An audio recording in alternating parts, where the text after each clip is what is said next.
partners, cities and regions, representatives of civil society, journalists across Europe. But before we start, there are some logistical aspects. I would like to remind you that we have interpretation for English, Polish and Ukrainian, as well as passive interpretation from French and German. You can choose the preferred language channel in the upper part of your screen. A member or speaker connected remotely and wishing to take the floor should select Raise Hand button located in the middle of the screen. Wait for the speak button to turn blue and then click on it to turn the microphone on. Once you finish the intervention, please switch the microphone off by clicking on the speak button again. Members and speakers in the room, please raise your real hand and then, when given the floor, switch on the room microphone. So we are moving to number 1 of our agenda, adoption of the agenda. We can now proceed to the meeting itself. I can't see any objections. So we have all received the agenda. Are there any objections, comments? All right, thank you very much. If not, the agenda is adopted. So we move to number 2 of the agenda, my remarks. Dear members, dear participants, we meet today under tragic circumstances. At our last meeting in November, we were discussing the launch of new peer-to-peer exchanges with Ukrainian cities. Our long-term partners from Mariupol were proudly describing the real successes in fight against corruption and raised transparency of their administration. And the mayor of Kiev spoke optimistically about how democratic reforms and efficient management are making Ukrainian cities more attractive and how this now today will help bringing the breakaway territories of Donetsk and Lugansk back. We didn't believe until the last moment that such atrocity of a Russian aggression war was possible, and yet here we are. Beautiful and peaceful Ukrainian cities and towns are bombed and burned by the Russian army. Thousands civilians are dead. Millions flee. Mayors have to defend their citizens with the price of their own lives.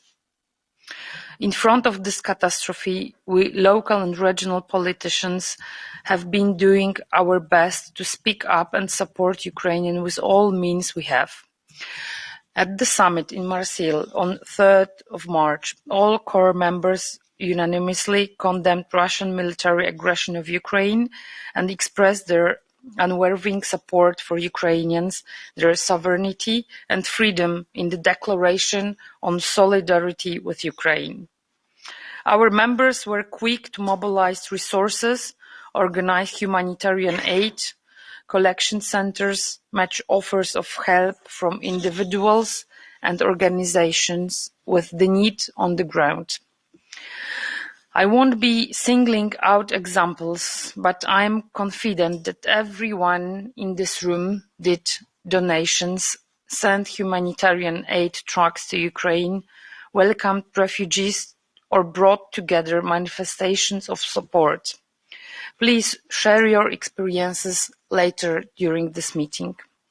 As a sign of support and solidarity, the Corps will offer a temporary host in its buildings 1 or 2 representatives of the Ukrainian Association of Local and Regional Authorities who at the moment don't have a permanent representation in Brussels. Beyond symbolic support of exposing Ukrainian flag colors on our building, dedicating almost the entire Marseille summit to Ukraine and granting honorary membership to the mayor of Kiev, Vitaly Klitschko, the European Committee of Regions set up a special webpage, Solidarity with Ukraine, where we collected requests for humanitarian aid directly from our Ukrainian partners. We also reach out to the other EU institutions and specialized organizations such as International Red Cross and defined where our contribution fits best. The website will be revamped today to include a new feature info support hub for regions and cities to provide up-to-date information about the possibilities to receive Ukrainian refugees in our member constituencies across the EU. We will be announcing the official launch of this hub later today. The effort of the core of our working group and of all members are directed towards three priorities. First, providing humanitarian aid to Ukraine, including to the Ukrainian cities hosting internally displaced persons. Second, helping the refugees in the EU, including assisting the border regions facing immense numbers of incoming Ukrainians fleeing the war. And lastly, reconstruction of post-war Ukraine. The last question may seem difficult to address just now, as the scale of destruction is still not known, but we must foresee this aspect as well and already start planning resources. Our agenda today is also focused on two main issues: humanitarian aid and supporting Ukrainian refugees. Just now, please let me share a few of my experiences from my visit to Lviv. Just after me, we will have a connection with Mayor of Lviv, Andrzej Sadowy, so he will say a few words about the situation in his city and the needs they have. 2 weeks ago, we visited Lviv with Mayor of Sopot, Gdynia, and representative of regional authorities, Pomeranian regions, and myself. We visited hospital where we met soldiers who were wounded after one of the attacks. But we visited also office of Mayor Sadowy, and I think that no one in this room can imagine how it is to go downstairs every single day to the basement to govern your own city or region, to have an extra office in the basement because you cannot work normally. But the most important was that Mayor Sadowy said that they really need concrete actions and concrete help. For example, quite plenty of Polish cities, including my city of Gdańsk, we sent public transportation buses, because this is, for example, what they really need. This is something they send their own buses to the other part of Ukraine, also to help on the front line. So, for example, Silesian region, they sent 13 buses. Gdynia and Gdańsk, we sent four buses, not empty, of course, with humanitarian aid.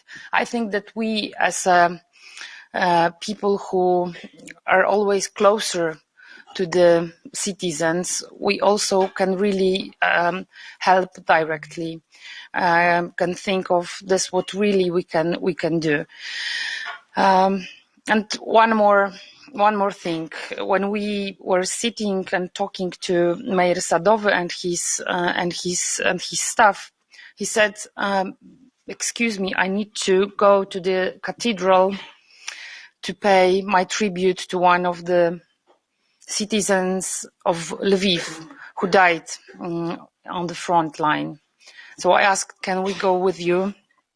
And I must tell you that this moment when you stand in front of the coffin of a young boy, I think he was 20 years old, and you see his mother, his father. Mother was, of course, crying. Father said that he's not crying anymore. There are more Ukrainians who will go on front line and fight. And Mayor Sadowy said, "This is my everyday job. Today, I pay a tribute to the one citizen of Lviv, but normally there are 4 or 5 every single day." So this is not a war. We can, of course, see it almost online. It's not somewhere far away. Lviv is only 60, 70 kilometers from Polish border, from border of the European Union. And those people are really fighting for the European values. So I really deeply believe that we as Europeans can feel that this is European war, and that we will do everything what is possible to stop the war and help Ukrainians to be a part of European family also in a legal sense. Thank you very much. So this is all from me. I saw that Mayor Andriy Sadov is already with us. Andriy, are you there? Morning.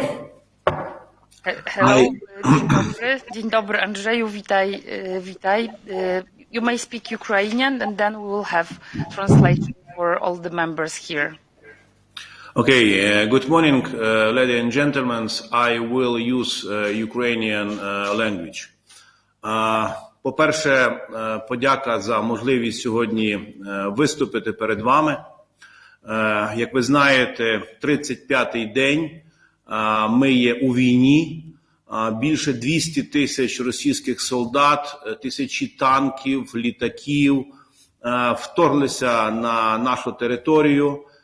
Кожного дня сотні обстрілів, і ми сьогодні бачимо зруйновані міста і вбиті цивільні люди, діти, більше 145 дітей сьогодні вбито російським агресором. Сьогодні Росія – це є нацистська країна, яка поставила собі за мету знищити Україну і знищити українських людей. І вони це роблять чітко, цілеспрямовано і підло. Кожного дня вони атакують цивільні об'єкти, школи, садочки, лікарні. Люди наші мужньо захищають кожне місто, кожен метр. І сьогодні Львів, який також був атакований ракетами російськими, знищені декілька підприємств, є поранені в нас у Львові. Є сьогодні чи не найбільшим в світі центром для прийому людей, які, ховаючись від бомбардувань, від ракетних ударів, приїхали до нас. Це в основному є жінки, це діти. Сьогодні Львів приймає 200 тисяч українців, які знайшли в нас можливість бути. Це дуже велике навантаження на місто, і пані президент Гданська бачила це на власні очі, і велика подяка вам за вашу мужність, що ви одною з перших приїхали до Львова. Також багато інших мерів приїжджають до Львова. Що не можна сказати про міжнародні організації, тому що перший місяць часу вони всі спали, вони не були готові до жодної допомоги. Натомість ми бачимо взагалі шокуючі приклади, коли Червоний Хрест відкриває офіс в Ростові-на-Дону, в Росії, і буде допомагати українцям, яких насильно вивозять з України на російську землю, що є абсурдом. Вже потрошки починає працювати ЮНІСЕФ, але ми бачимо тотальну кризу всіх міжнародних організацій, які мали б допомагати людям, які ховаються від біди. Міста допомагають, країни напряму, а всі ті кошти, які ви скеровуєте в міжнародні організації, не знаю, куди вони діваються. Я коротко вам розкажу, які в нас є проблеми. Ми вже достатньо якісно організували менеджмент, хоча ви повинні розуміти, до мільйонного міста приїхало ще 200 тисяч, це ще одне місто, це дуже складно, але моїм колегам в Маріуполі, в Києві, в Чернігові, в Запоріжжі, в Харкові набагато важче. Ми вже сьогодні розуміємо, що з тих 200 тисяч людей, які в нас зараз є тут додатково, орієнтовно 50 тисяч залишиться, і ми вже зарезервували земельні ділянки, де потрібно будувати для них житло. Це орієнтовно нам треба буде збудувати близько 1 мільйона метрів квадратних житла. І, звичайно, що ми би хотіли розраховувати на підтримку. Ми не говоримо «подаруйте нам кошти», ми говоримо «дайте можливість отримати кредитну лінію хоча б на 20-25 років під чисто символічний відсоток». І тут мова йде про орієнтовно 500 мільйонів, тому що це треба вже будувати 500 мільйонів євро. Я думаю, що Європейський Союз зможе нам в цьому допомогти. Ми сьогодні вже більш-менш маємо розуміння по медикаментах, по продуктах харчування. І ще раз хочу наголосити про допомогу, яку ми напряму отримуємо від польських міст. Також до Львова приїжджав мер Кан, до Львова приїжджав мер Талліна. І також вас, шановні колеги, запрошую, приїжджайте до Львова, ви напряму побачите ситуацію. І ще на що би я хотів звернути увагу. Сьогодні Росія – це є нацистська країна, яка вбиває українців, і це роблять тисячі і тисячі громадян Росії. Я би хотів, щоб всі ми з вами розуміли, що ця країна потребує тотальної ізоляції, що кожен, хто сьогодні працює з російськими НГО, культурними, спортивними організаціями, він працює з нацистами. Тотальна ізоляція. Вони повинні програти цю війну, вони повинні платити всі кошти, які необхідно для того, щоб ми могли виживати, тому що це надзвичайно велика сума. По підрахунках наших економістів мова йде вже про збитки орієнтовно в 1 трильйон доларів. Це то, що Росія сьогодні зробила біду, і вона далі обстрілює. Ми кожного дня маємо обстріли, перебуваємо в укритті. Дуже складна ситуація, але ще раз хочу подякувати, пані президент, за вашу увагу, за ваш особистий візит. Сьогодні мої колеги, мери українських міст, будуть вам розказувати ситуацію своїх територій. А я хочу вас тільки запевнити, що би не було, українці будуть битися до кінця. Ми не віддамо жодного метру нашої землі. Ми розуміємо, що сьогодні ми боремося за демократію, за свободу в цілому світі. І з кожним днем це розуміння приходить до більшої кількості людей. Ми захистимо світ, напевно, така сьогодні місія нашої України. Навіть якщо не весь світ нас зрозуміє. Дякуємо за підтримку. Слава всім вільним людям в світі. Слава Україні!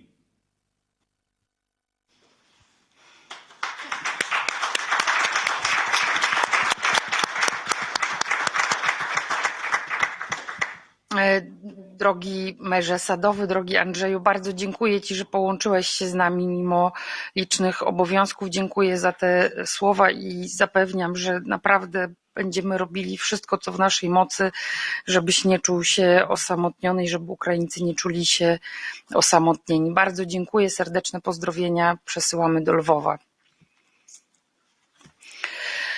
Now we are moving straight into the first thematic sessions dedicated to humanitarian aid for Ukraine. Our second session will analyze the situation around Ukrainian refugees, and the last session will provide space for overall political debate. I would like to ask the members to actively participate in discussions at the end of each sessions, addressing specifically the topic of the session. Now we have our speakers. I really would like to ask you to speak maximum 5 minutes each. First speaker, also from Ukraine, Viaczesław Nehoda, Deputy Minister for Communities and Territories Development of Ukraine. Mr. Nehoda was also present during our last meeting in November. The floor is yours, Mr. Nehoda. Шановна пані голово та учасники засідання, перш за все хочу висловити вдячність за можливість виступити на цьому засіданні, яке вперше проходить в умовах широкомасштабної військової агресії, яку здійснює Росія проти України. Як представник уряду України хотів би подякувати за всебічну підтримку та допомогу, яку країни Європи вже надали та продовжують надавати Україні. Для нас це надскладні часи героїчної боротьби українського народу з агресором, який кинув виклик не лише нам, а всьому цивілізованому демократичному світу. На жаль, від наслідків російської агресії постійно збільшується число людських жертв. Повністю знищені десятки міст і сіл. Понад 10 мільйонів громадян України покинули свої домівки і вже близько 4 мільйонів залишили країну. На жаль, на окупованих територіях, в містах, які оточені ворогом, гуманітарна катастрофа і їх мешканці не мають засобів для життя, не мають продуктів і навіть інколи води. В цих складних умовах уряд України здійснює постійний моніторинг і має повну інформацію стосовно гуманітарних потреб в регіонах України, в кожному із населених пунктів, і ми налагодили систему оперативного розподілу в них допомоги. Окрім цього, Офіс президента України спільно з командою нашого уряду розробили та запустили портал гуманітарної допомоги help.gov.ua, де в зручному форматі можна дізнатися, як відправити і кому адресувати гуманітарний вантаж, як перерахувати кошти для підтримки армії чи допомоги постраждалим мирним мешканцям. Є тут також контакти закордонних та українських гуманітарних хабів і багато іншої інформації. Відповідно до аналітичних даних порталу, наразі в Україні існує нагальна потреба в допомозі, а саме це в першу чергу медикаменти, продовольство, санітарно-гігієнічні засоби, паливо, ну і багато різних технічних засобів, які життєзабезпечення населених пунктів. Окремо хочу наголосити на нагальній потребі у забезпеченні бронежилетами та шоломами для українських медиків, журналістів та поліцейських, які щодня, ризикуючи своїм життям, в найгарячіших точках рятують тисячі невинних людських життів та фіксують військові злочини російських окупаційних військ. Крім того, тиждень тому уряд своїм рішенням максимально спростив всі процедури проходження закордонної гуманітарної допомоги будь-якому отримувачу в Україні. Згідно цього рішення, для завезення гуманітарної допомоги потрібно лише один документ. Це декларація, яка заповнюється дуже швидко. В ній вказується відправника, отримувача, фактичне місце розвантаження, вид допомоги. І цього достатньо для проходження вантажу. Разом з тим війна продовжується і потреби в гуманітарній допомозі зростають як в громадах, які перебувають в епіцентрі бойових дій, так і в тих, що прийняли безпрецедентну кількість внутрішньо переміщених осіб, про що тільки що сказав мер Львова. А таких місць сьогодні дуже і дуже багато, практично всі. За результатом проведення вже 3 раундів міжнародного марафону єднання місцевого самоврядування світу задля благополуччя людей і миру, ми бачимо неабияку солідарність місцевого самоврядування України та країн Європейського Союзу, що безперечно має бути використано для перемоги над країною-агресором, над Росією. Безперечно, велика кількість європейських муніципалітетів всіма можливими способами підтримує своїх партнерів в Україні, але ця підтримка може бути більш ефективнішою за умови існування певної координаційної платформи надання гуманітарної допомоги у форматі громада громаді та напрацювання інституційних механізмів посилення реагування на гуманітарні виклики. Враховуючи досвід успішної роботи стосовно зміцнення міжмуніципальних зв'язків та мережу контактів, підтримку Мінрегіону у напрацюванні зазначених механізмів та координації платформи на рівні громада-громаді могло б надати програма Європейського Союзу «Юліт з Європою». Будемо вдячні за розгляд цієї ініціативи. Користуючись також нагодою, хочу відзначити значний внесок Європейського Союзу у зміцнення системи місцевого самоврядування та територіальної організації влади в Україні, що ми здійснювали впродовж останніх років. Адже завдяки досягненню реформи децентралізації в Україні сформувалась міцна та згуртована місцева влада, яка сьогодні відіграє винятково важливу роль у героїчному опорі України проти російських загарбників. Дозвольте звернутися і закликати всіх присутніх до єднання місцевих та регіональних влад демократичних країн Європи задля посилення санкційного тиску на країну-агресора, а також забезпечення максимальної міжнародної ізоляції Росії задля зупинення кровопролиття. Насамкінець хотів би також закликати всіх присутніх підтримати прагнення України стати членом Європейського Союзу і використати для того всі можливі також спрощені процедури. Цивілізаційні демократичні цінності Україна відстоює упродовж вже декількох десятиліть. І ми своєю сьогодні позицією, своєю боротьбою доводимо, що ми маємо право в одній європейській родині. Дякую за підтримку. Разом ми є сила, ми разом переможемо, і Європа буде мирною і демократичною територією світу. Дякую. Thank you very much, Mr. Nehoda. Now we are moving to the voice of European Commission. Maria Zuber, Deputy Head of Unit, ERCCC, DG ECHO. Dziękuję bardzo, Pani Przewodnicząca. I'll switch into English. Indeed, I come from the department of the Commission that deals with civil protection and humanitarian aid. Maybe we can switch to another slide already, where we react to all kinds of disasters, be it natural disasters, but also man-made disasters, including, unfortunately, situations like we are facing now, war. We act through two different tools. So one is we provide in-kind assistance and expertise through the Union Civil Protection Mechanism, and also we provide humanitarian aid through the funding to our partners. Union Civil Protection Mechanism is a mechanism that allows coordination of response of member states. So the member states can offer in-kind assistance to the country that requests for support when its own means are overwhelmed. So Emergency Response Coordination Center is the operational arm of this mechanism. We monitor 24/7 disasters and risks around the globe. We also assess the risks related to those to different threats. When something happens, we provide real-time information, and mostly what we do is really coordinate the joint response operations. So please, next slide. Ukraine activated the Union Civil Protection Mechanism already on the 15th of February, so before the war started, in preparation for a large-scale emergency that could have a significant impact on the civil population. And you see on this slide that this is the biggest mobilization of the Union Civil Protection Mechanism in history. We are in continuous contact with the Ukrainian authorities, and as the previous speaker explained, the needs are huge. The list, we have 40 lists that are constantly being updated by the Ukrainian authorities, who are assessing what is mostly needed.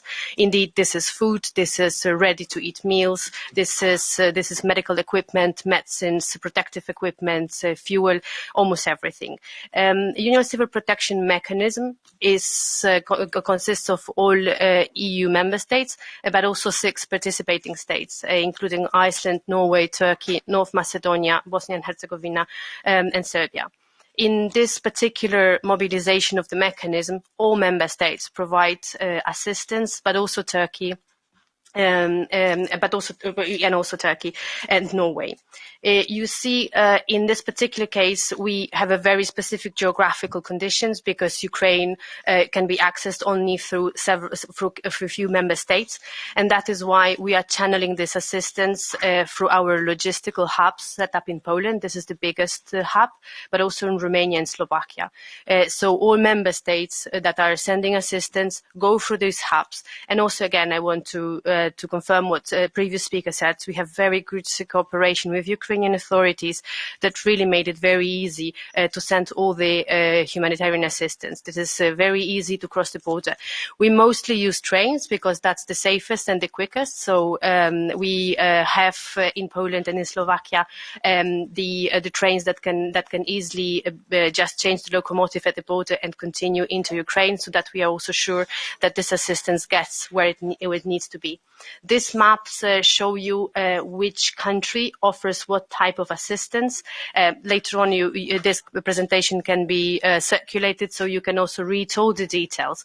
We've sent also lots of experts to the countries that are supporting us in channeling the assistance. And as I mentioned, this is really the biggest mobilization ever. The next slide, you will just see a couple of pictures. So to see how this works, you see that this is really impressive solidarity of member states. You see the firefighting trucks that are heading towards Ukraine. You see trains loaded by medicines. There are plenty of ambulances that have been given to the Ukrainian authorities, so that they can be used to save lives. On the next slide, you will see the second part of our work. So this is humanitarian funding. We mobilized additionally 85 million euros to Ukraine, and also 8 additional million euros for Moldova. This money is being given to the partners, UN agencies such as UNHCR, WFP, IOM, Red Cross, and these partners. Of course, initially they were most in the east. Now they are also scaling up their presence and their activities in entire territory of Ukraine. And many of them have reset their centers. Now they are mostly in Lviv, and they operate from there. We try to cut the bureaucratic burden, so the additional money that was allocated to our humanitarian partners in Ukraine were disbursed very quickly, and so all now is contracted, and our partners are already can purchase basic food, sanitation, hygiene kits, and provide support. On the next slide, you will see a little bit more who are our partners, in which sector they work, and where they provide assistance. And then the next slide shows you the other facet of the drama, so people that need to flee, people that leave Ukraine, and you see that now it's almost 4 million people that had to leave their houses and escape the war. They mostly go to Poland, but also there is a big inflow in Moldova, also Romania, Czech Republic, Slovakia. On the next slide, what you will see is that Union Civil Protection Mechanism can be activated not only by third countries, but also countries inside the EU. And this is also what happens.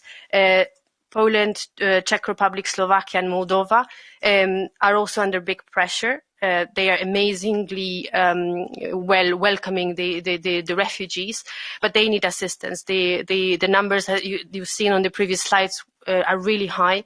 And hence these countries requested for additional support in shelter items type blankets, field beds, heaters, but also medicines. We see that many people that are fleeing need specialized medical assistance. They need medicines. They need some vaccination. So this is something that the other member states that are less affected by those inflows are also supporting those at the border with Ukraine, so that we can receive all the fleeing with dignity and giving them the most everything that they need. And on the next slide, and that's maybe the last point that I wanted to flag, is indeed the medical evacuation. For the moment, we don't have big inflows of wounded, but what we are seeing already, that as I mentioned, we have lots of people that are fleeing that have severe illnesses and need specialist care. Many of them reach Poland, and the Polish medical system is under pressure. So we have established, together with the Department of Health, a specific procedure for medical evacuation when Polish government is identifying patients that need specific assistance. The first evacuations took place over a week ago, and they were children with cancer, and so we found the hospitals that they can provide care for the children. So together with their parents, they were transferred in a specific medical planes to Italy. But you see also that there are many others. Actually, now it's already 19 patients that were transferred to different countries. You see Germany, Ireland, Italy, Norway, and we support under the mechanism also the transport costs. So this is just to say that how important is that we are all united, and that we support Ukraine in all different means, be it by providing humanitarian assistance, in-kind assistance, but also providing assistance inside Europe to be able to receive the refugees. And on that last maybe element, I would like to really highlight that this is in the local level, in the regions, that this reception is being done because in many countries this is the regional competence where you are managing the hospitals, the education that you give the colleagues in the latter sessions. Will talk about probably the temporary protection directive, but also here from our side, from the civil protection side, we can also offer support to member states under pressure to bring assistance from other member states to be able to support also the regions. The only thing is that you need to flag it to your civil protection authorities, because all the support that comes under the Union Civil Protection Mechanism is being channeled through the civil protection contact points. And with this, I will thank you for your attention. Thank you very much for this presentation and information, Ms. Zuber. Now we are moving again to Ukraine. I think we have connection with Mr. Sergei Chernov. He also was present during our November meeting, member of Kharkiv Regional Council, but also president of the Ukrainian Association of Regional and District Council. Mr. Chernov, bardzo proszę, please. Дякую. Мене чути, пане президенте, так? Я надіюся, що з'явився зв'язок. Я вітаю, пане президенте, вас, пані, шановні колеги. Я прошу вибачення, у мене не було стабільного зв'язку. Я не все чув те, що на початку говорилося. Може повторюся, а може дещо додам. В першу чергу хочу подякувати пані президенту, нашим колегам сьогодні за те, що в такий важкий період для України звертаєте ви увагу, допомагаєте кожен день, і ми відчуваємо цю допомогу. Хотів би сказати, що цінність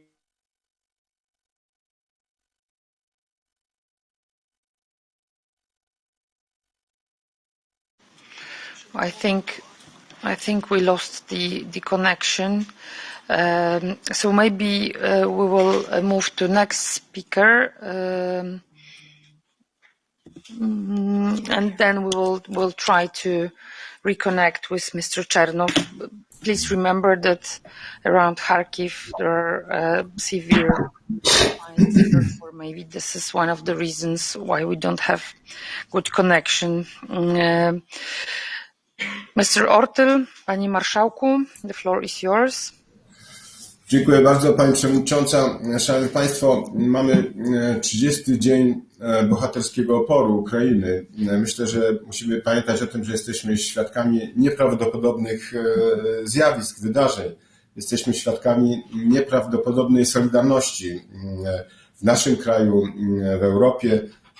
I myślę, że też dla nas nieprawdopodobne są dla przykładu uprowadzenia samorządowców. Mieliśmy takie przypadki na Ukrainie, protestowaliśmy w tej sprawie. Proszę Państwa, jesteśmy w XXI wieku, jesteśmy w Europie. No to są rzeczy, które naprawdę nie możemy tolerować, musimy działać. Proszę Państwa, jak wygląda pomoc dla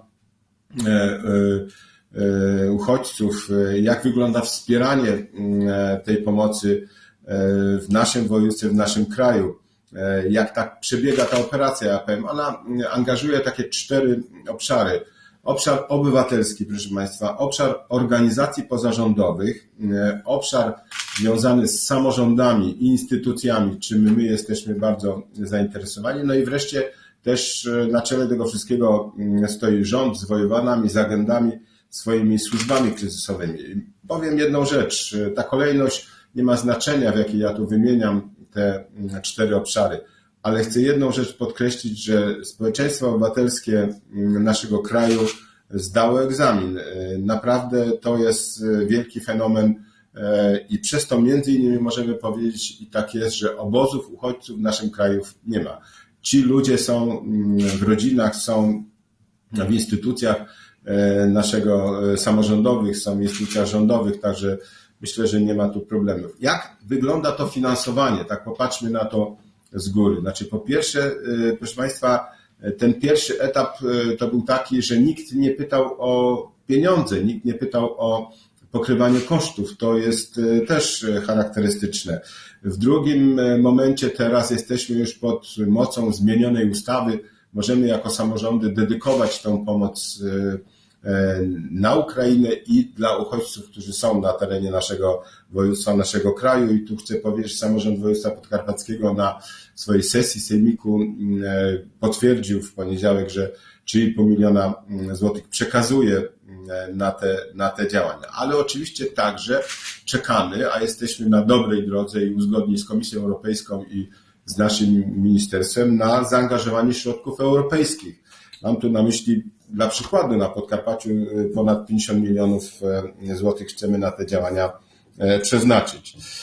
No i myślę, proszę Państwa, że trzeba powiedzieć, że w tym poczuciu solidarności my działamy jako samorząd województwa podkarpackiego i wspieramy, ale też mamy swoje Podkarpackie Stowarzyszenie Samorządów. Też mamy porozumienia z licznymi i współdziałanie z licznymi samorządami w kraju, którzy przesyłają do nas. My staramy się transferować dalej na Ukrainę pomoc dla takich obwodów jak lwowski, tarnopolski, iwano-frankiwski, zakarpacki, czy też nawet oczywiście odeski. To są wszystkie nasze regiony, z którymi mamy porozumienia, ale też transferujemy pomoc do tych regionów, które nie są na tej liście tych, z którymi podpisali nasze porozumienie. No myślę, proszę Państwa, że trzeba tu powiedzieć, że w tej kwestii też nam pomagają różnego rodzaju instytucje pozarządowe, tak, na przykład Polski Czerwony Krzyż, Caritas. No to są, że tak powiem, tacy giganci, można powiedzieć, kluczowi gracze, prawda? Ale mamy też do czynienia z tysiącami mniejszych, większych organizacji pozarządowych, które w różnych miejscach tutaj działają. Pamiętajmy o tym, że ta pomoc dla uchodźców i dla Ukrainy będzie długotrwała. To nie jest, że my to na krótki dystans nie możemy się tu przygotować. Dlatego trzeba pamiętać o tym, że te możliwości mieszkańców, obywateli, też samorządów nie są ograniczone i potrzebujemy tutaj rozwiązań systemowych ze strony i naszego kraju, i też ze strony Komisji Europejskiej. Tak jak to zrobili nasi obywatele, prawda? Nikt im nie kazał oczywiście przyjmować, ani nie mówił, że mają przyjąć 1, 2 czy 5 rodzin, czy 5 osób, przepraszam.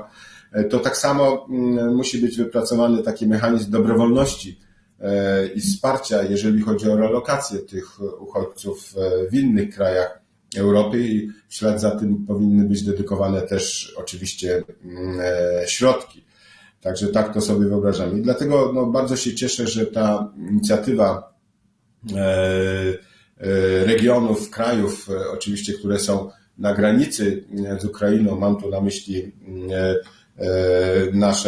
nasze regiony polskie, mam na myśli regiony słowackie, węgierskie, rumuńskie, po prostu postulowały o to stworzenie tej bazy profesjonalnej, zweryfikowanej oferty, możliwości zakwaterowania i pracy w państwach europejskich. To jest naprawdę ważna sprawa.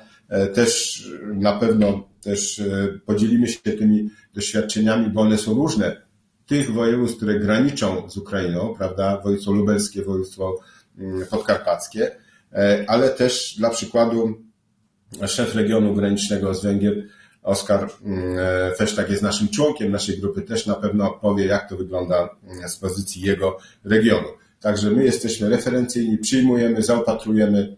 Część uchodźców zostaje na naszym terenie, ale znaczna część jedzie w głąb kraju. Także tak to mniej więcej wygląda. Bardzo dziękuję Pani Przewodniczącej i wszystkim Państwu za możliwość podzielenia się tymi uwagami i też tymi komentarzami. Bardzo dziękuję. Thank you very much, Mr. Ortel. We send best regards to Podkarpackie region. And now I see that we have again connection with Mr. Chernow. Sergey, you have the floor.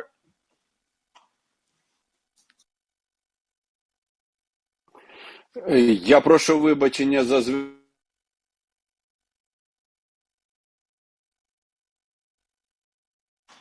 Okay, so we will try again. We will try again. So now we are moving to Mayor Rafał Trzaskowski. Rafał, please share your experiences on humanitarian aid for Ukraine. Dzień dobry, Pani Przewodnicząca. Dziękuję bardzo. Доброго ранку. Хочу би сказати, що я вітаю всіх друзів з України. І ми вільний світ і вільні міста пушаться Україну і підтримують Україну. I wanted to tell you a few things about what we do, of course, as cities in Poland. The solidarity of the Polish people is incredible and overwhelming and unprecedented from day one of this Russian aggression on Ukraine. First, the government, the central government reacted on the border, creating reception centers, and all the people, all the non-governmental organizations, and quite a lot of local and regional leaders rushed to the border to help out on those first days. And this is a testimony to the solidarity of the Polish people and of the coordination also of the Polish local and regional governments who were ready to help from day one. Later on, of course, the burden was also shifted to the cities which welcomed Ukrainians. And Warsaw alone accepted 300,000 Ukrainians. That's how many we have in my city. And just to give you a reference point, when we had the crisis, Mediterranean crisis in 2015, at a peak, we had 200,000 people coming to Europe a month, 200,000 people. And now we have 300,000 people in one city, in Warsaw alone, which means that the size of my city when it comes to population went up by almost 15% in a matter of months. And of course, we are doing everything we can to help. We're welcoming our Ukrainian friends. We've created those information points and reception centers, both the local government and also the central government. We provide medical help. We provide psychological help. We also granted Ukrainians a status which is very close to the status of the Polish citizens, which means that they do have access to free education, free healthcare, and social protection. But of course, it puts an enormous strain on all of us. And most of the city services are very much extended and sometimes even overwhelmed by what is happening. Because most of my social workers now work with refugees. All of my psychologists work with refugees. And of course, also the government delegated most of the administrative tasks on the local and regional government, which means that it is my administration which is now registering Ukrainians and giving them our identity numbers, social security numbers, so that they have access to all of the things that I've enumerated. When it comes to humanitarian aid, we were also the first to help. We from Warsaw, we sent a first transport to Kiev on the second day of the Russian aggression. We have sent 304,000 pallets to Ukraine, 100 big tiered trucks, and today we are sending 100 wagon full of goods to Ukrainian cities. We decided to support mostly Kiev, our sister city, because of course it wasn't easy to access it, but we were able to actually work out a system whereby almost every day we send transports to Kiev. But we also try to support Kharkiv, which is another sister city, and Lviv, which is a city with which we have a special relationship. And all the best to you, Andriy, if you are still listening. We are sending food, we are sending medical supplies, we are sending hygiene products. This is very important because we are responding to the exact needs of our friends. We also have opened, because we were asked by Kiev, a special account in a bank, because now I think we need to move also to financial help, because that's what's most important at the time of need. I just wanted to tell you that what you're observing in Poland, besides, of course, the work done by the central government, is based mostly on the work of the civil society, on volunteers, on non-governmental organizations, and of course also because of the work done by us in the cities and in the regions. And that's why we need two things. First of all, we need a relocation system and a voluntary relocation system. We do not want to come back to the quotas, mathematical quotas of 2014-15. That was a bad idea. But we have pledges for almost all the countries of the European Union. We have pledges from the United States, from Canada. We just need to start coordinating it. We cannot improvise anymore. 10 days ago, when we had 30, 40,000 people arriving at Warsaw, I was calling different cities in the middle of the night, Polish cities, European cities, asking them to help us out, to send buses so that we can send Ukrainians for accommodation, because we were full. We cannot do it anymore. We need a system. And of course, we don't know. We might have peace in Ukraine, and we all hope that peace will come soon, but we might also have another wave of refugees, and it will be very difficult for cities in Poland and regions in Poland to cope with it without a system. And secondly, we also need the United Nations agencies and also the European Union agencies to be authorized to work in Poland and create a system. Because as you know, that there is a fantastic division of labor in the international community dealing with migration. There is an incredible experience. We cannot do a piecemeal approach, pick and choose. We need a system, because otherwise it's going to crash. And I'm not talking about only today accommodation, administrative duties, but of course we are talking about long-term work with our Ukrainian guests, possibility of integrating them, at least some of them, if they cannot go to Ukraine. And we don't know how the scenario will unfold. And final message. Of course, we all need financial help from the European Union and from the international community. But I make one plea. This money cannot all go to the central government. Of course, central government is always the main recipient of help, but it also has to go directly to refugees, to non-governmental organizations, and directly to local and regional governments. You know that we've been fighting in the Committee of the Regions for the possibility to use the European money directly by local and regional authorities. And of course, we talk about a small sum. This is the moment to start thinking out of the box. This is the moment to be innovative. This is the moment to support local and regional authorities who are at the first front of that fight. Because at the end of the day, the Ukrainians are fighting for our freedom, but also we need to do our bit. We need to prove to Putin that Europe is united, that the West is united, that we are not going to allow Putin to destabilize us, that we have answers together. And this is immensely important. Thank you for listening. Slava Ukraini. Heroyam Slava. Thank you very much, Rafał.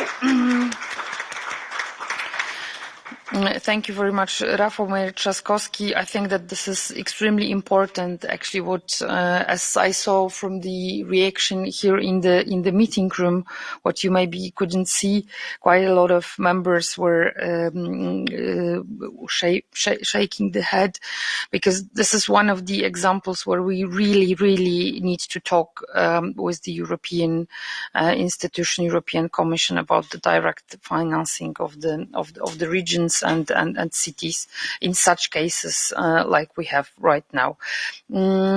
We don't have, unfortunately, any more connection with Mr. Chernov. We are working on this.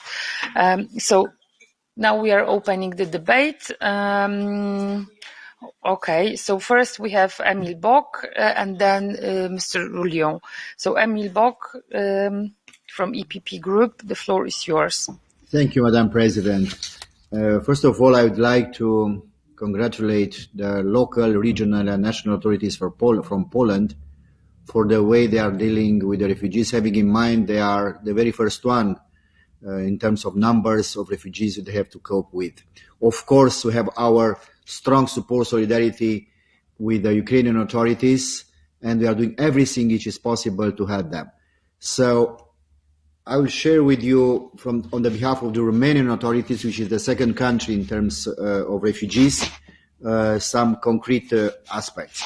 So far, we had in Romania 610,000 refugees. Out of them, 100 are still in the country. The rest of them left Romania for other countries of the European Union. So we still have in Romania around 100,000 refugees out of 600,000. What is important, out of 80,000 refugees, 40,000, almost 40,000 are children under 18 years old, and 24,000 are school children.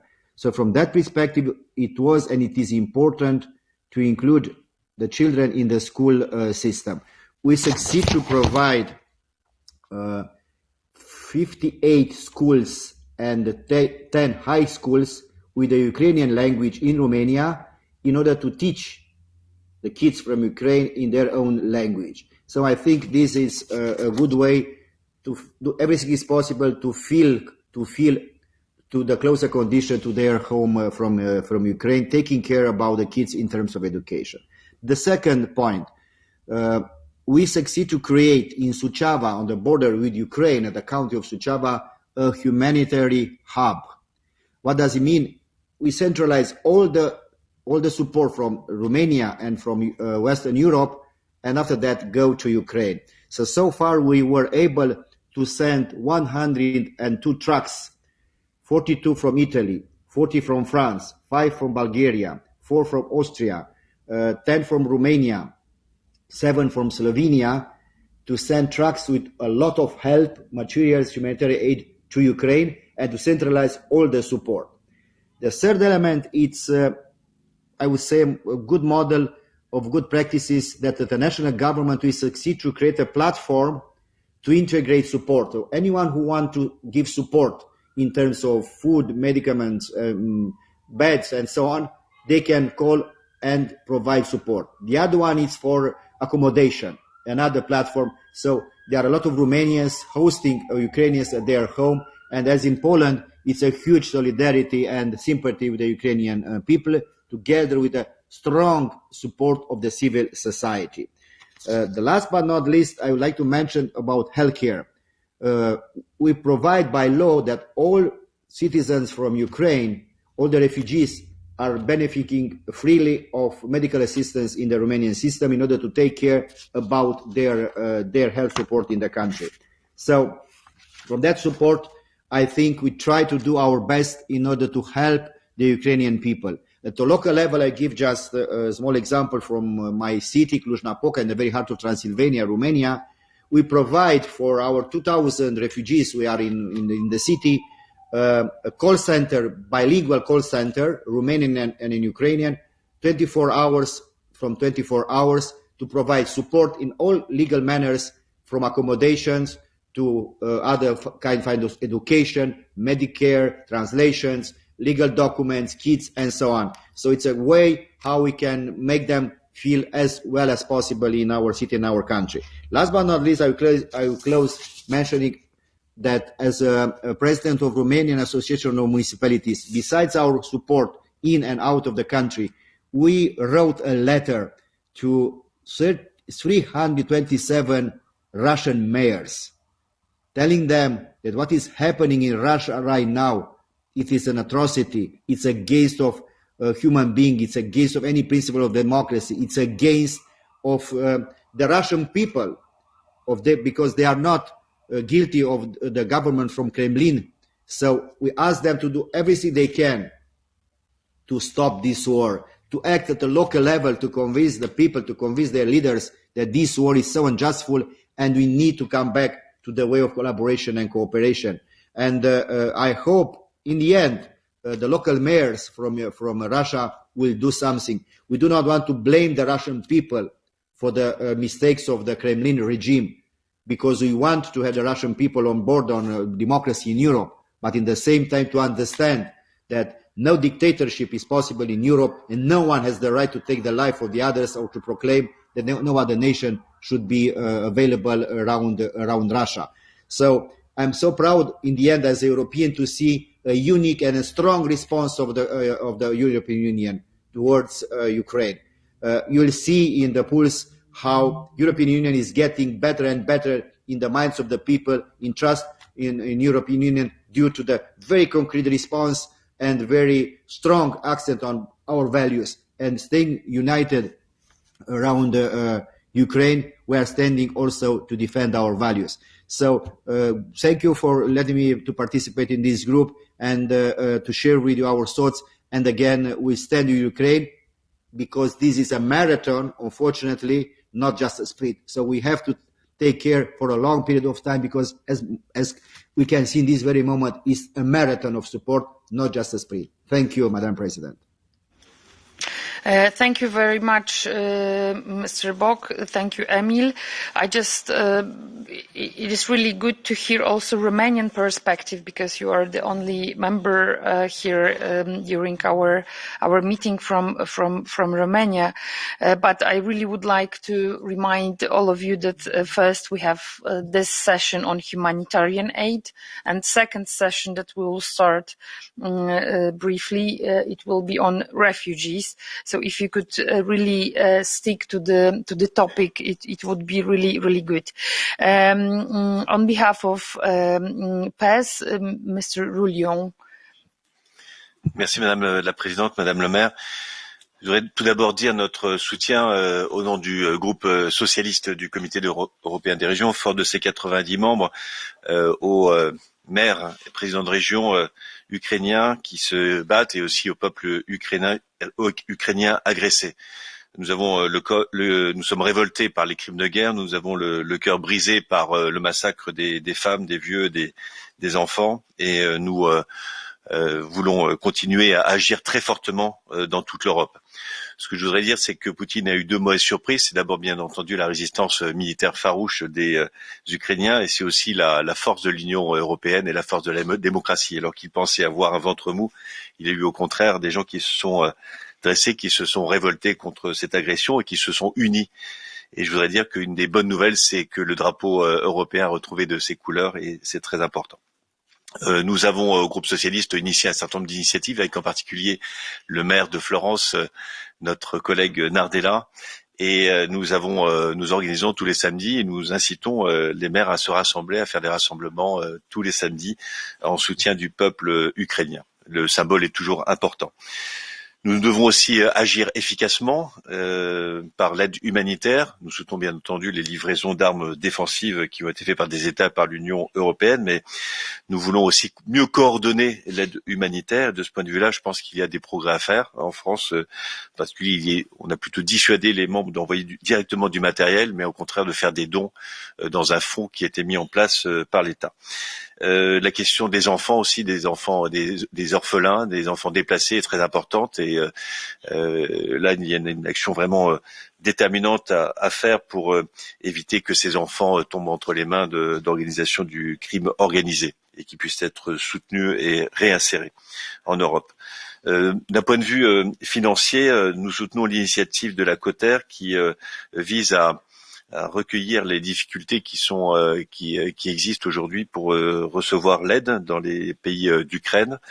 Et puis nous soutenons aussi, bien entendu aussi le maintien d'un dialogue avec la Russie et avec les maires. Et il y a une initiative excellente du maire, notre collègue Abou Tayeb, maire de Rotterdam, d'adresser une lettre à sa ville jumelée de Saint-Pétersbourg pour réaffirmer la nécessité de mettre un terme à la guerre. Une initiative semblable a été prise en Autriche, intitulée Flocons de neige.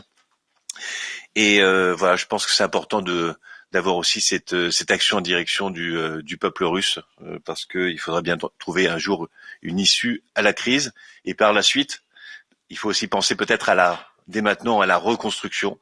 Et nous espérons que les collectivités territoriales d'Europe, dans le domaine de l'eau, des déchets, de la reconstruction, pourront être des soutiens pour les collectivités territoriales d'Ukraine. Merci de votre attention.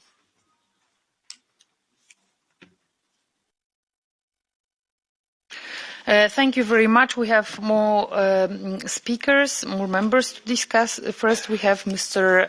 Branda from ECR Group, and then Mr. McCarthy from European Alliance. Thank you, Mrs. Dulkevich. I come from the Czech Republic. I just want to stick to the topic, so I'll just mention our efforts towards Ukraine, and maybe mention the situation in the Czech Republic when we talk in the next session about the refugees. But I want to make two short points. One is what we've noticed was great advantage of the partner regions and partner cities. Thanks to this, we are able to react more quickly than the official channels, even though there is a lot of efforts of people donating to different humanitarian organizations. But for example, our region, Liberec, has a partnership with Vinnytsia, with Vinnytska Oblast in Ukraine. So we were able within few days actually receive concrete things that were needed for defending, for living. And there was a collection organized by the regional government in all the villages. People gathered things, and there were many trucks. It was organized by the firemen and trains shipped to Vinnytsia with these concrete help. So I think this is a great advantage that we can do on the local and regional level. And the second point I want to make is we should already now think about a plan for reconstruction of Ukraine. I know we're now reacting to specific needs, but I think we should be also ready and devote some time to discuss how we will help rebuild Ukraine, because we just don't react to the situation when the war is over, but we are prepared for that. Thank you very much. Thank you very much, Mr. Branda. Now, Mr. McCarthy, and then we move to our speakers online. Yeah, thanks, Madam Chair. I just have a question for Maria Zuber from the European Commission, if I may. It's just on the civil protection aid. I know. So Maria there is. Zuber, are you listening? Yeah, can I briefly ask? I suppose does that protection aid extend to local and regional authorities? I suppose the map showed member states and non-member states. I'm just wondering how much of that aid actually goes to local and regional authorities.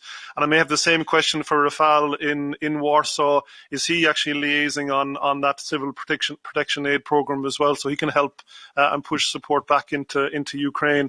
And just to say as well, when I come from Cork in the south of Ireland, and the children that were evacuated through the civil protection aid on the Medivac have arrived safely in my city, in my university hospital, and are being looked after. So everybody across the EU, even on its western borders, is doing the very best. Thank you. Thank you very much. So first, Ms. Maria Zuber, and then Rafał Trzaskowski, if he's still with us.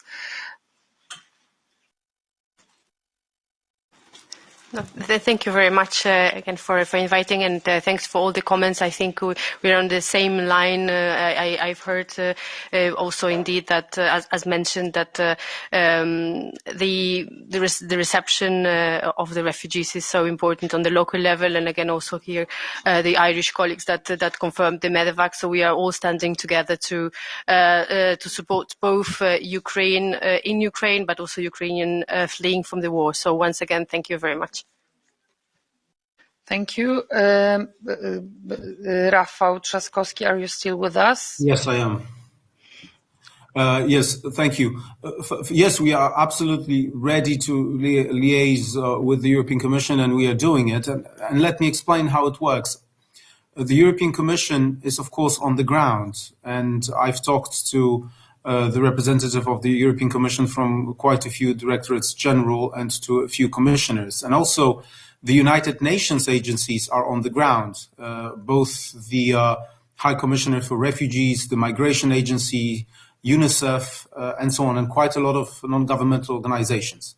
The only problem is this, that there hasn't been a call by the Polish government to actually use the Solidarity platform, and there are mixed signals when it comes to the relocation mechanism, because the Prime Minister said that, and the government spokesman said that we do not need a relocation mechanism, which, frankly, I do not understand. And again, I would like to explain that we do not mean creating a precedent and going back to this very, very controversial debate of 2015 and mathematical quotas. What we need is a system, a relocation mechanism, which is based on pledges, on voluntary pledges. But it needs to be coordinated and it needs to be managed on a European or even international level. So it's not a problem of us being in contact with the European Commission or the European Union or the United Nations, because we do it, and quite a few of the agencies are helping us out. The problem is that it is piecemeal. The problem is that some of it is simply based on improvisation. And of course, we appreciate it very much because every help is appreciated. And if it weren't for the help of the non-governmental organizations, volunteers, and so on, the system would have crashed long ago. But people are simply tired. Less and less volunteers. Of course, I cannot keep it up with most of my social workers working simply with refugees because I need my city to function. We need to do both, help Ukrainians, but also make sure that our cities and regions function because we want the solidarity to last for as long as possible. So the problem is that we cannot do piecemeal approaches anymore and just be in touch. We need a system entrenched in place, of course, coordinated with the help of the central Polish government, but coordinated from up above with the European institutions, which need to be authorized to work not only in Ukraine, but also in Poland and other border countries. And we need this system, which is it works like Lego bricks. This is a system in which every agency is responsible for different pieces of the agenda. And those agencies, both the United Nations and, of course, the European Commission, have a fantastic and great record of dealing with crises. This is a crisis of such magnitude that no member state, let alone local and regional authorities, can deal with it on its own.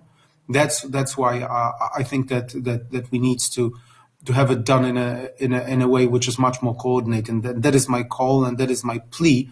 But of course, up to the moment that we have it, we are ready to collaborate and to liaise with all the people who are here on the ground trying to help us, and we are doing it. And I wanted to thank the European Commission for that, and of course all the other agencies. But also ECO needs to be authorized to work in Poland, just as it was authorized to work in Italy and in Greece in such a difficult situation. Thank you very much for all the work you're doing, because without you guys, without local and regional authorities, it would be very difficult. Thank you for also helping us out, because there's this incredible outpour of solidarity from cities, local and regional authorities from all over Europe, which help not only Ukrainian cities and Ukraine, but also us on the border and on the front line. Thank you very much for all that. Thank you for this answer and explanation. I can also confirm that this sister cities, it works not only that Polish cities who have partner cities in Ukraine cooperate. Well, for example, my city of Gdańsk, we have two sister cities. One is Mariupol, where we really cannot transport humanitarian aid because no one can get there. The other city is Odessa, and this is actually what we can do, we can do. But I also would like to say about this sister cities help that works to help us in Gdańsk. So for example, Rotterdam, they say that can send some money for particular aim, Gijón, and so on and so on. Bremen is, of course, helping us always, and we receive quite a lot of transports that are coming to Gdańsk, and then we can repack them and send where it is really needed. So thank you very much. And we have three people remotely.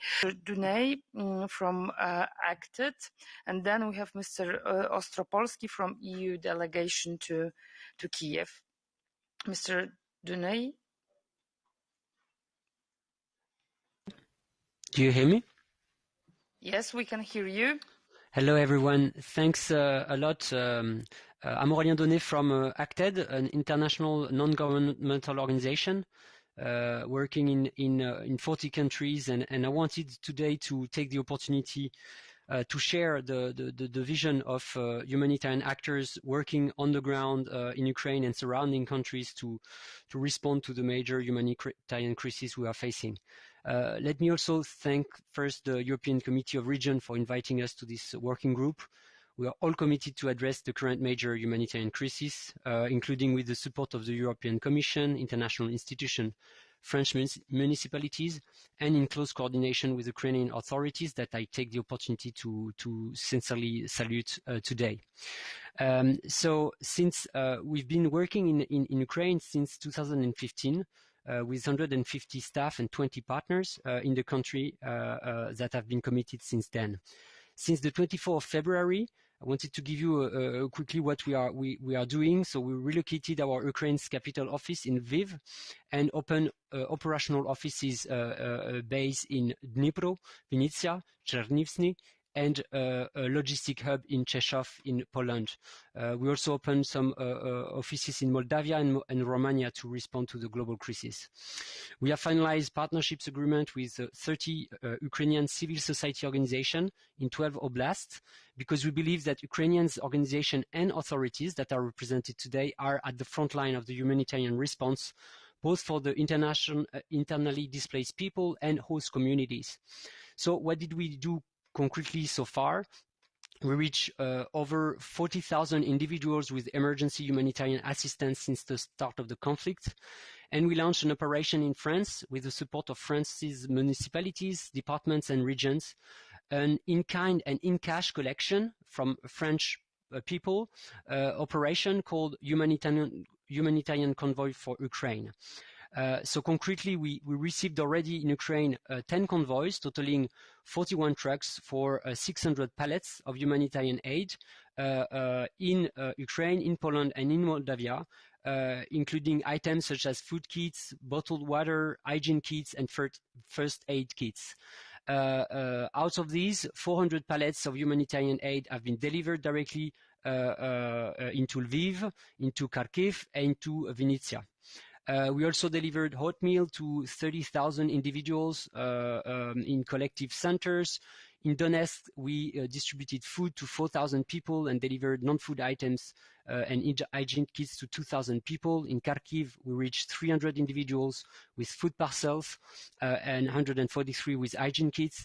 And we also deliver a multi-purpose cash assistance to 700 individuals, because we think that it's very important not only to provide in-kind, but to provide also financial resources to people, to local organizations, to businesses, to collective centers. So what do we want to do overall? We are currently setting up and fundraising to conduct a global humanitarian response to reach 300,000 conflict-affected individuals inside Ukraine and in neighboring countries for the next 12 months.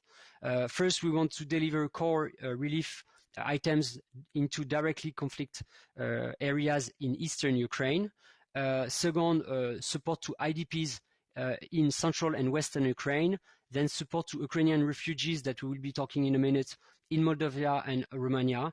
And finally, we work also on disaster preparedness and stabilization, because we hope for a better future, and we want to prepare also for peace times and better future.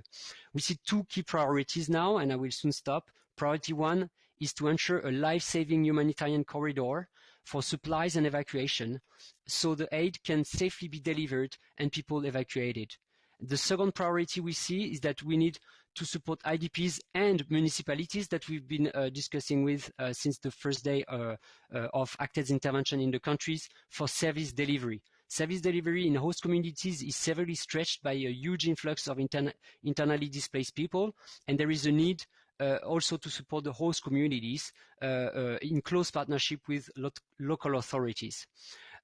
So finally, I will provide a call. So our in-kind contribution represents less than 20% of our response. We need also to be able to channel funds. Reason why we are globally asking for support from a region of Europe to be able to achieve these goals. Thanks a lot for listening to me today. Thank you very much, because this is really important that we cooperate together on all levels, also with non-governmental organization, humanitarian organization. Thank you very much, Mr. Dunay. Now we move to Mr. Tomasz Ostropolsky, EU delegation in Kiev. You have 2 minutes, if you could be really brief. And then we have sum up from Mr. Negoda from Kiev.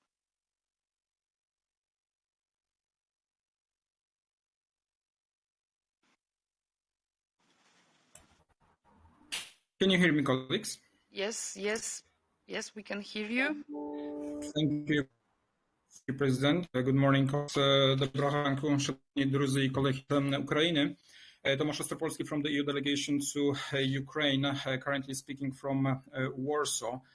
Well, an element which I wish to stress today, I think, is very relevant for the venue of the meeting, being the Committee of the Regions. Since 2016, the EU has largely supported decentralization reform in Ukraine, which is now considered a great success.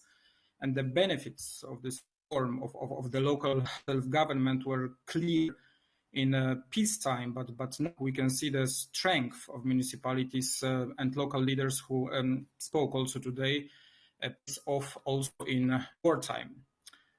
So when we admire this reaction of the Ukrainian state, it's largely due to the power and to the resilience of the local authorities playing its prominent role both in Ukraine and in the EU. So to give a tangible illustration, I wish to highlight that the EU invested over 150 million euro for the support of the development of the local self-government in Ukraine. And the vehicle of our assistance is our flagship project, ULEAD with Europe, with 24 regional offices all over Ukraine and reaches to all 1,469 municipalities, so-called hromadas.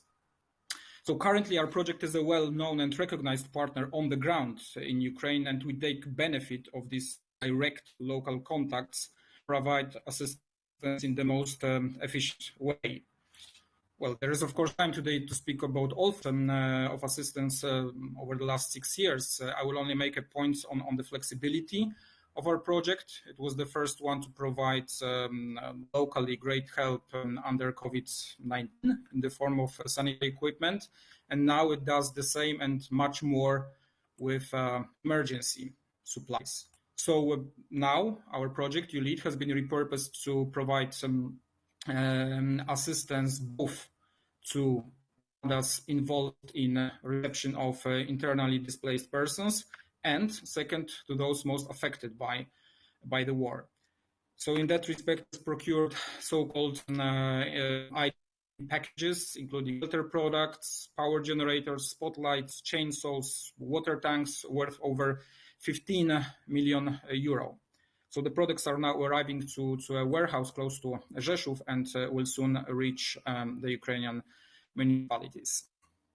Moreover, the project, the ULEAD, was assisting municipal partnerships liaising EU cities willing to help their Ukrainian partners. And there we already have very tangible results.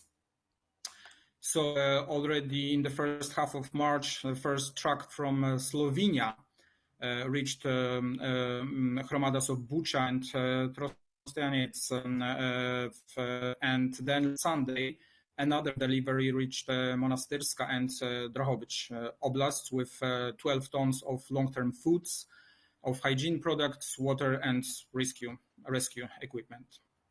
So in short, all hands on deck from us in this marathon tour, but maybe contrary to a classical marathon, we are doing our utmost to be quick as possible, also on the first straight of this run.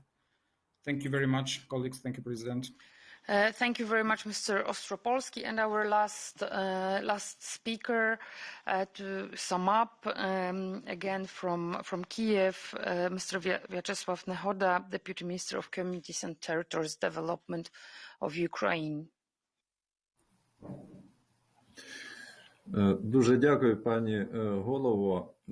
Я хотів би від щирої душі, від себе подякувати за цю розмову, яка сьогодні відбулася, за це надзвичайно важливе питання, яке сьогодні болить не лише Україну, не лише українців, а як ми переконалися, всі країни демократичної Європи. І ми дуже вдячні за цю неоціненну допомогу, яку ми отримуємо сьогодні у всіх питаннях, в тому числі і гуманітарна допомога, яка виникла. І ми не раз чули сьогодні, що називається, часто вживається слово «криза», і це насправді так.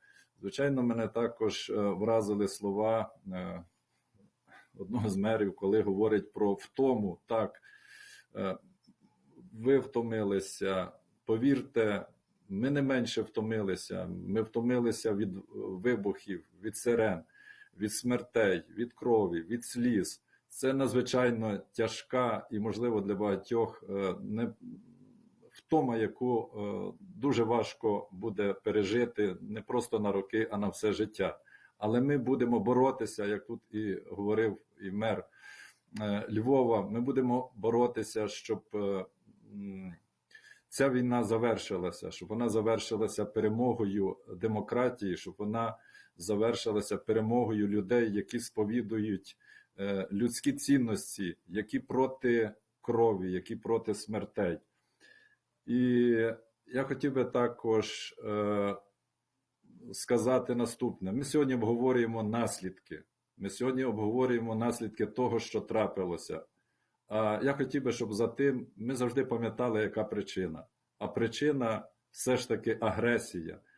І я вдячний і представнику і Румунії, і Франції, і інших, хто говорили і згадували про те, що вони своїми листами звертаються до мерів російських міст, про те, що російський народ зовсім в цьому не винен. Але я вам, шановні колеги, скажу таку цифру. Можливо, ви її чули, можливо, ні. Понад 80% росіян, останні соціологічні дослідження, майже доходить до 90%, підтримують, одностайно підтримують війну, одностайно підтримують кровопролиття. Близько такої ж цифри вони вважають, якщо Росія нападе на країни Європейського Союзу, вони теж і це підтримують. Чи можемо ми довіряти і звинувачувати лише, там називають лише Путін винен і винен режим. Режим тримається на плечах людей, які допускають ці режими. Ви знаєте, що Україна декілька разів боролася за свою демократію, і якщо українському народу не подобався той чи інший режим, ми його змінювали демократичними виборами і досягали своєї мети. Тому на завершення теж просив би, і ми це звернулися на Конгресі місцевих та регіональних влад, який відбувся на минулому тижні, з такою пропозицією. Ми говоримо про міста-побратими, ми говоримо про споріднені міста. Чи можуть бути містами-побратимами ті міста, які сьогодні підтримують агресію? Чи знає хтось хоч одного мера Росії, чи хоч знає одну раду, місцеву раду в Росії, яка засудила війну? Я думаю, колеги, ви таких не знаєте. Чи можуть бути вони нам далі містами-побратимами? Напевно, ні. І ми звернулися з пропозицією, щоб призупинили чи взагалі розірвали стосунки з такими містами, які фактично також на стороні агресії. Вибачте за таку ремарку, але ми не зупинимо кризу гуманітарну, поки ми не зупинимо війну.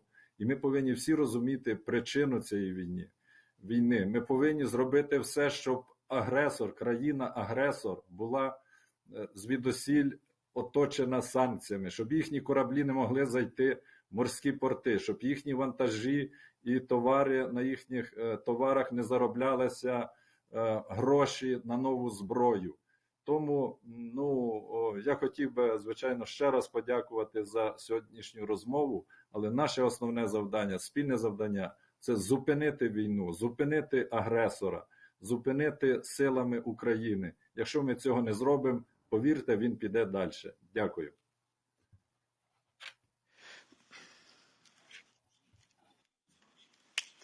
Thank you very much, Mr.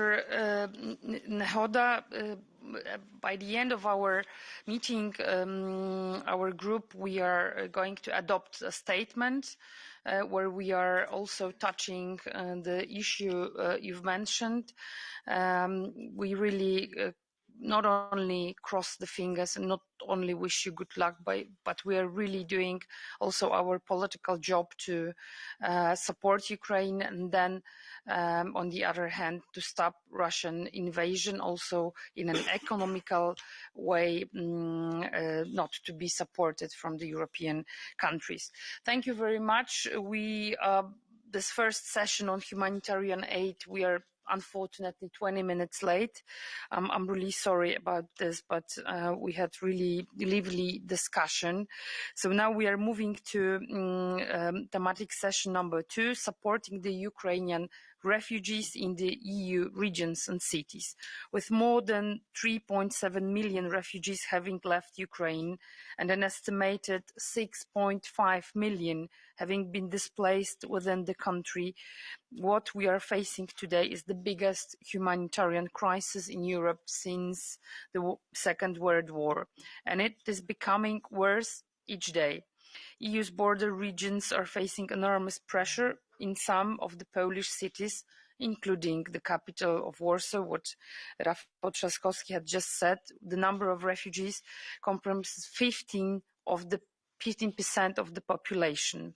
Romanian, Hungarian, Slovak and Polish delegation to the court asked to help from the other members to relocate some of the refugees farther across the European Union. For the moment, the greatest burden of the refugee support on the ground is taken up by volunteers and civil society. More has to be done in a structural way by us local politicians and by our representative national governments. I'm happy to welcome at this panel a list of speakers with first-hand knowledge about this refugee crisis. They represent Košice region in Slovakia and town of Przemyśl in Poland, both most affected by the refugee inflow. Directorate General for Migration and Home Affairs, directly responsible for formulating the European Commission operational response to the crisis, and the Ukrainian NGO based here in Brussels, helping the arriving refugees on the ground. So first of all, please, let's move to Košice.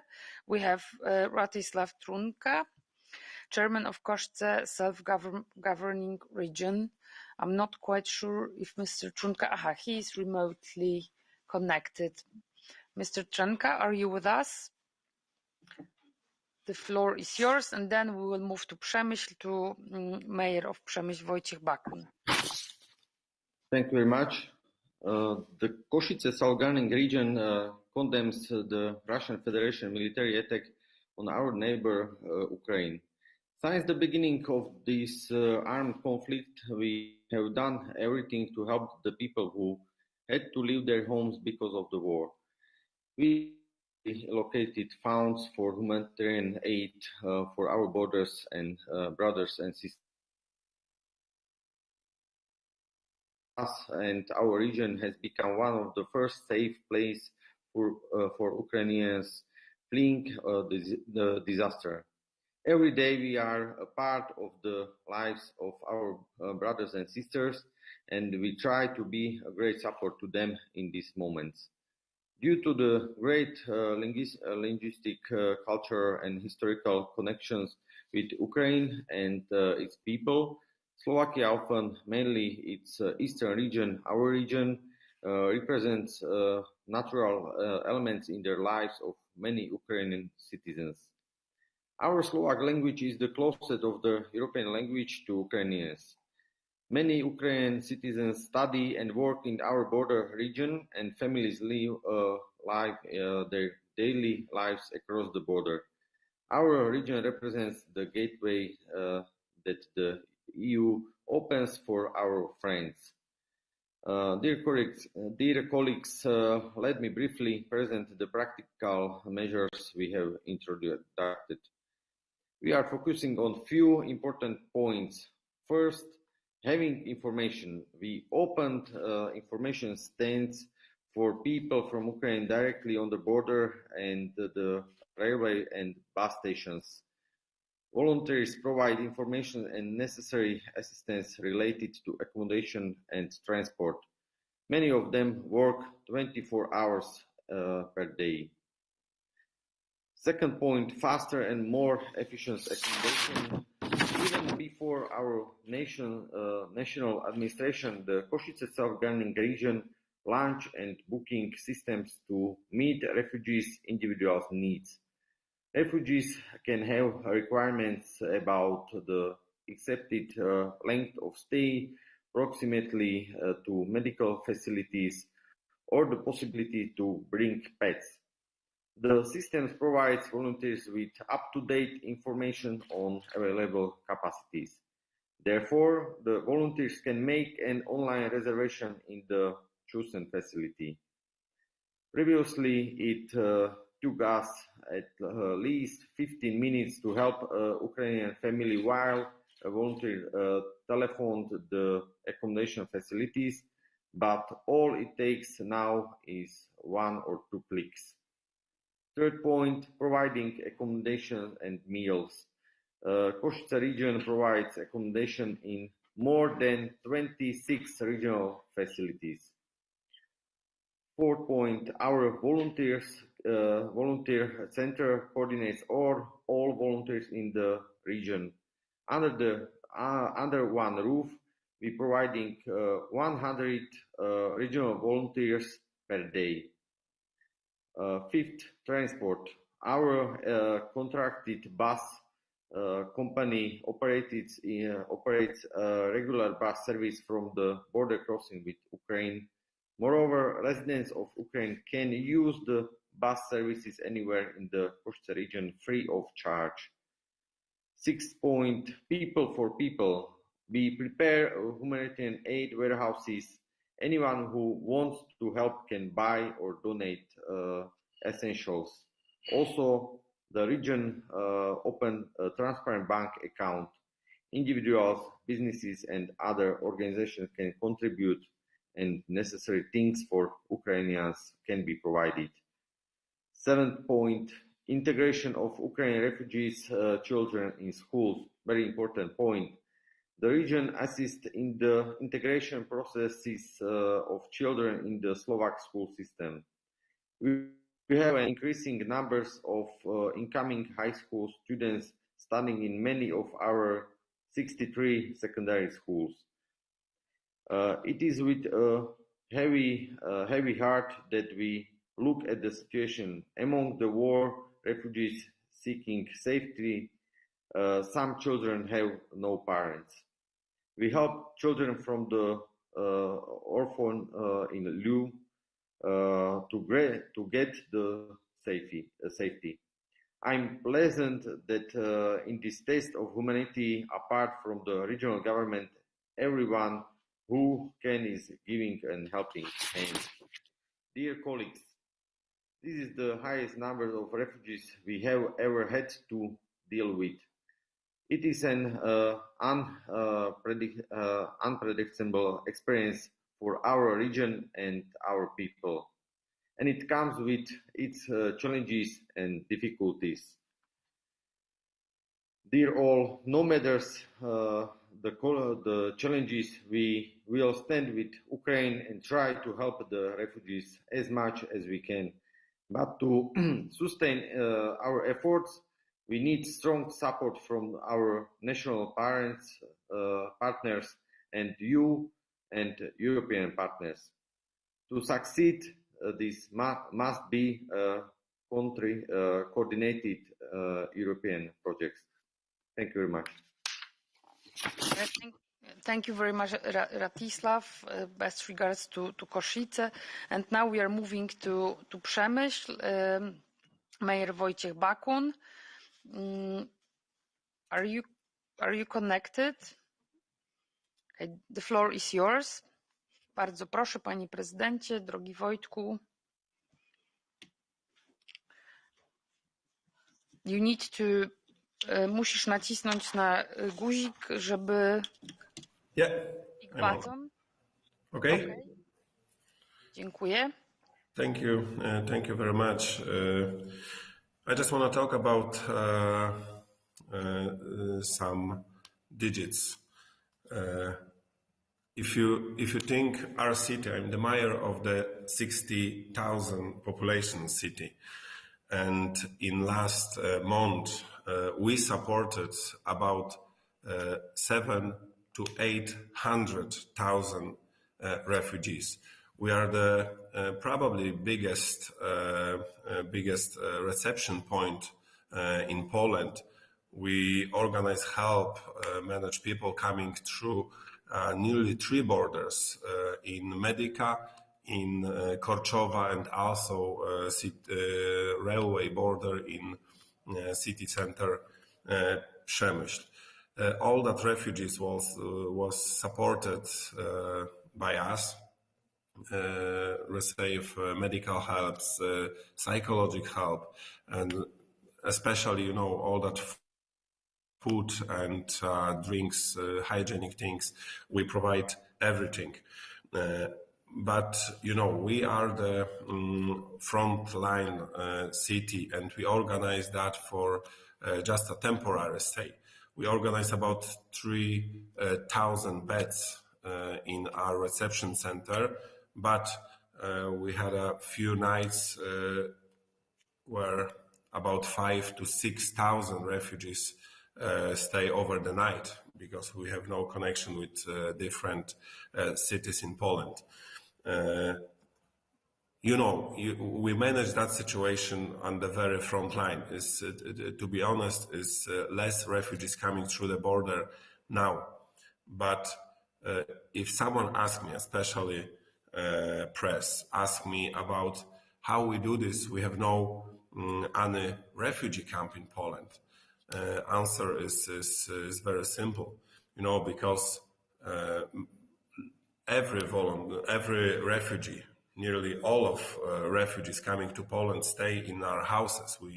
We open our hearts very wide, and we keep all that families, all that people, all that refugees in our houses. But in the future, I think that we reach some capacity in our houses. And the most important thing, and what we should think about it now, is prepare many spaces for keep that refugees for the longer time. It's the most important thing at this moment, because if we organize very quick on the very front line, so it's not possible to organize that many places for the longer stay in that short period of time. So we have to think about how we organize that place for the longer stay. That's the most important thing, and I just want to say is the key point for the future for every cities in Poland, but also for every cities in Europe, because a lot of refugees, a lot of Ukrainians want to go to different countries. A lot of them want to stay, especially they want to stay very close to the border. If we talk with them, they said, they want to back as quick as possible. They just waiting for safe situation, and if that war will finish, they will back very, very quick. So that's the reason why we should think very quick, because we have no time for thinking another month, because we need that place nearly now. So that's the main point, and that's what I want to say to you. So thanks for your help at this moment, because we receive a lot of help from the Europe, from the different cities, from some NGOs in Europe. But please think about next step, and the next step is lot of place, lot of space for that refugees for the longer time. Thank you very much. Thank you very much, Mayor Bakun. Drogi Wojtku, bardzo dziękuję. So now we will see the movie, because Mayor Bakun said about the digits, the numbers, but I think that if you could see this, what we saw when we were visiting Medyka and Przemyśl, maybe this will also show you how is the situation there.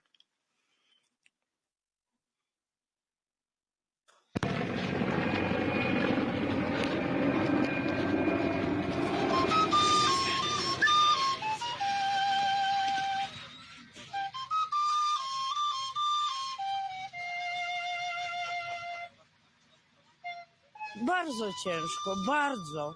I ludzie umierają, dzieci. Coś strasznego. Coś strasznego. Ja nie umiem panu te wszystkie przekazać. Mieszkania nема.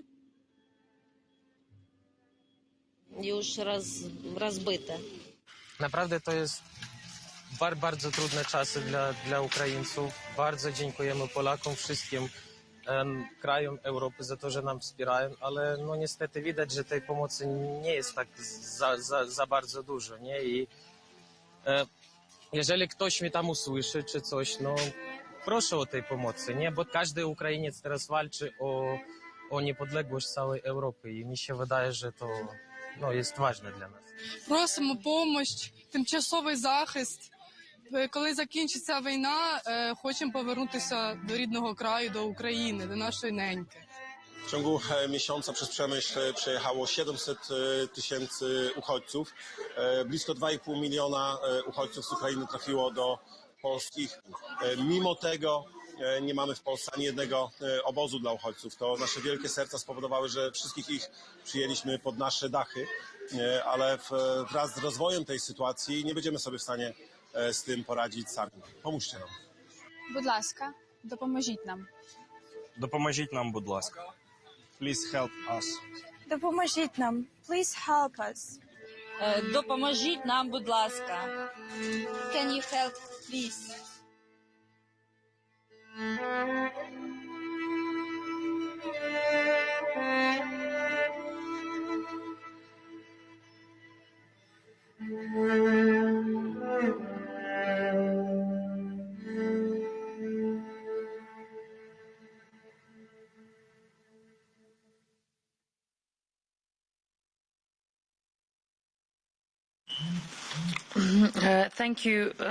Thank you very much. Now we are moving to our guest from the European Commission, Ms. Buleha, Head of Unique Migration Management Response from DG Home. All right, you are here. All right, the floor is yours.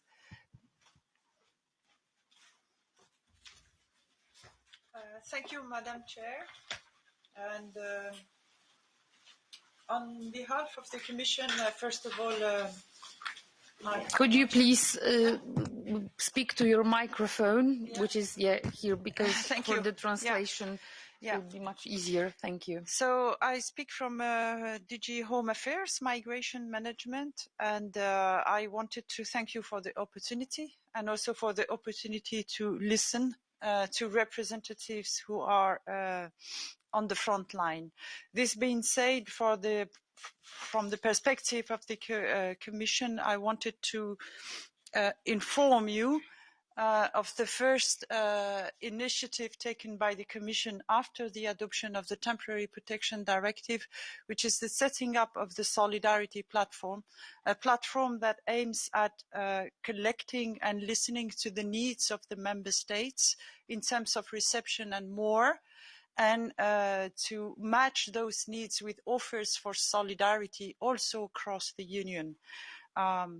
So it gathers the EU member states, the Schengen associated countries, and also EU agencies and a number of services of the Commission which are key to line up all the instruments. Now, the Solidarity Platform as a first big operation has taken care of indeed alleviating the heavy burden on Moldova and organizing the transfer of persons displaced from Ukraine to Moldova. We have until now 8 member states which have pledged to transfer people from Moldova. Another 3 associated countries, Switzerland, even Liechtenstein, offer to help.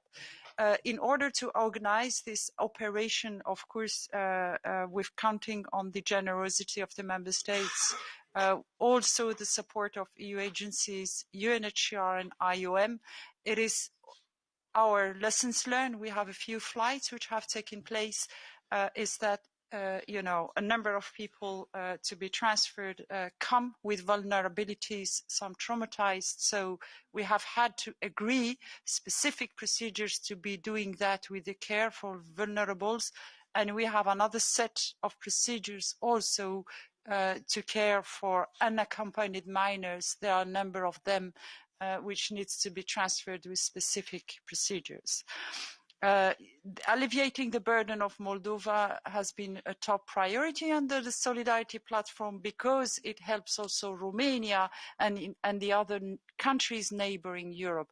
Of course, you will tell me this is not enough. What about the other member states, in-union member states, which are under pressure? Within this procedure for transferring people from Moldova, we have foreseen also and agreed, with the great help of Romania, to have the possibility of having a stopover so that people could be also transferred from Moldova, the corridor to Bucharest and all the way to other member states. The vision is more than that, as I have been hearing from many representatives here. It's also about alleviating the pressure on the remaining member states neighboring Ukraine. There, I think the second set of operation under the Solidarity Platform is to establish an EU-level coordinated approach for transfer and hubs of information, as we have seen, where people are gathered. The ultimate objective there is to have an orderly, let's say, organization of all the refugees across the European Union. It is important at union level. I hear a lot of appeals to have a systemic and a union organization for this unprecedented movement of people and displacement of people.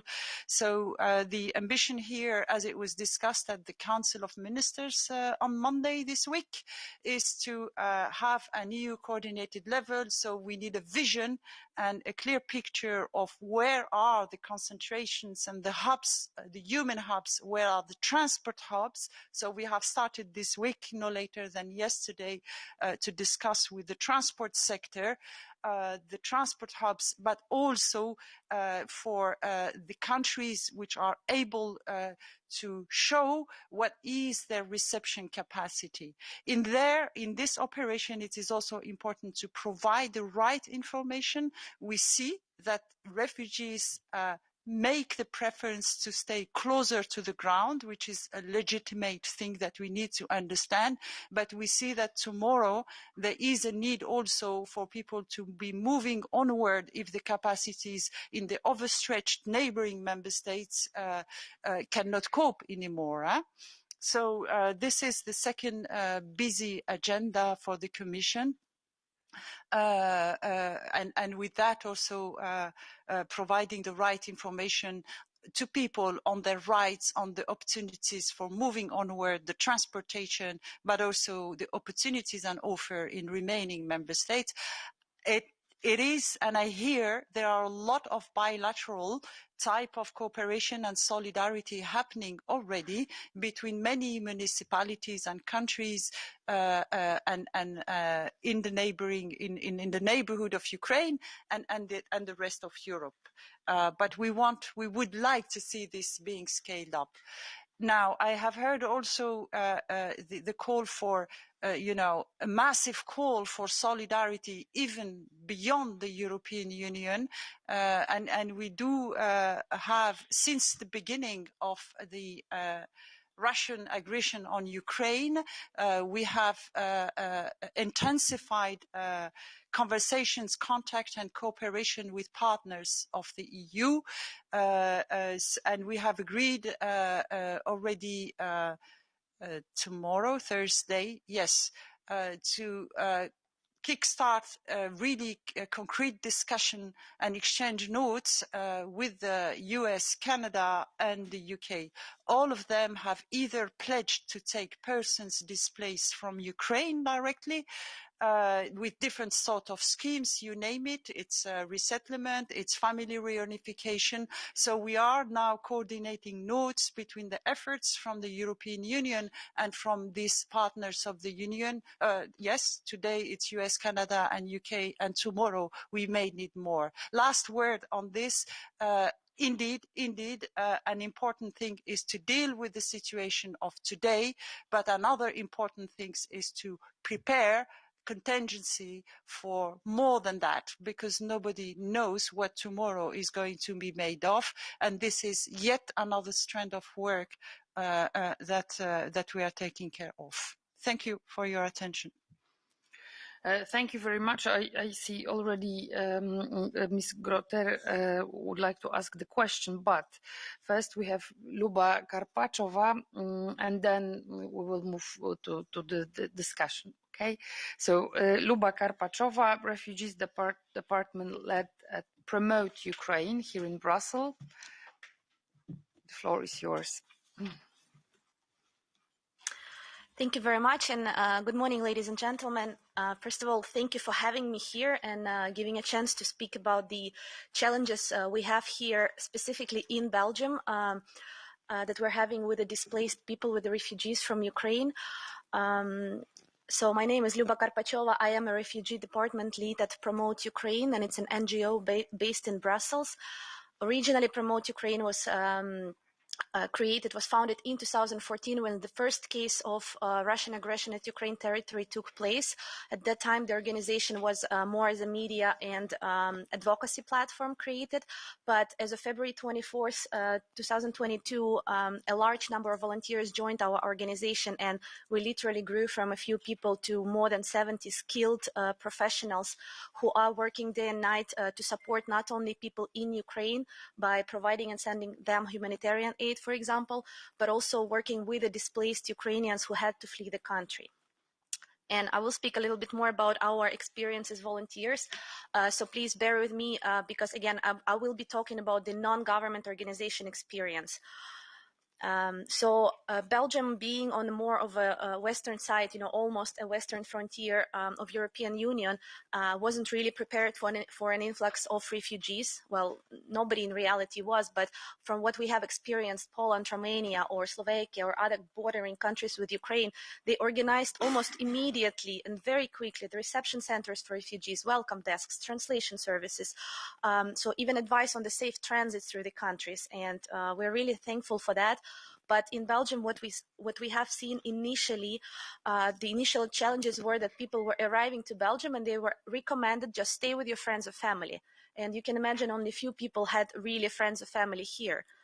The registration process was terrible. People had to stay for hours, 8 to 12 hours on the street, literally under the rain.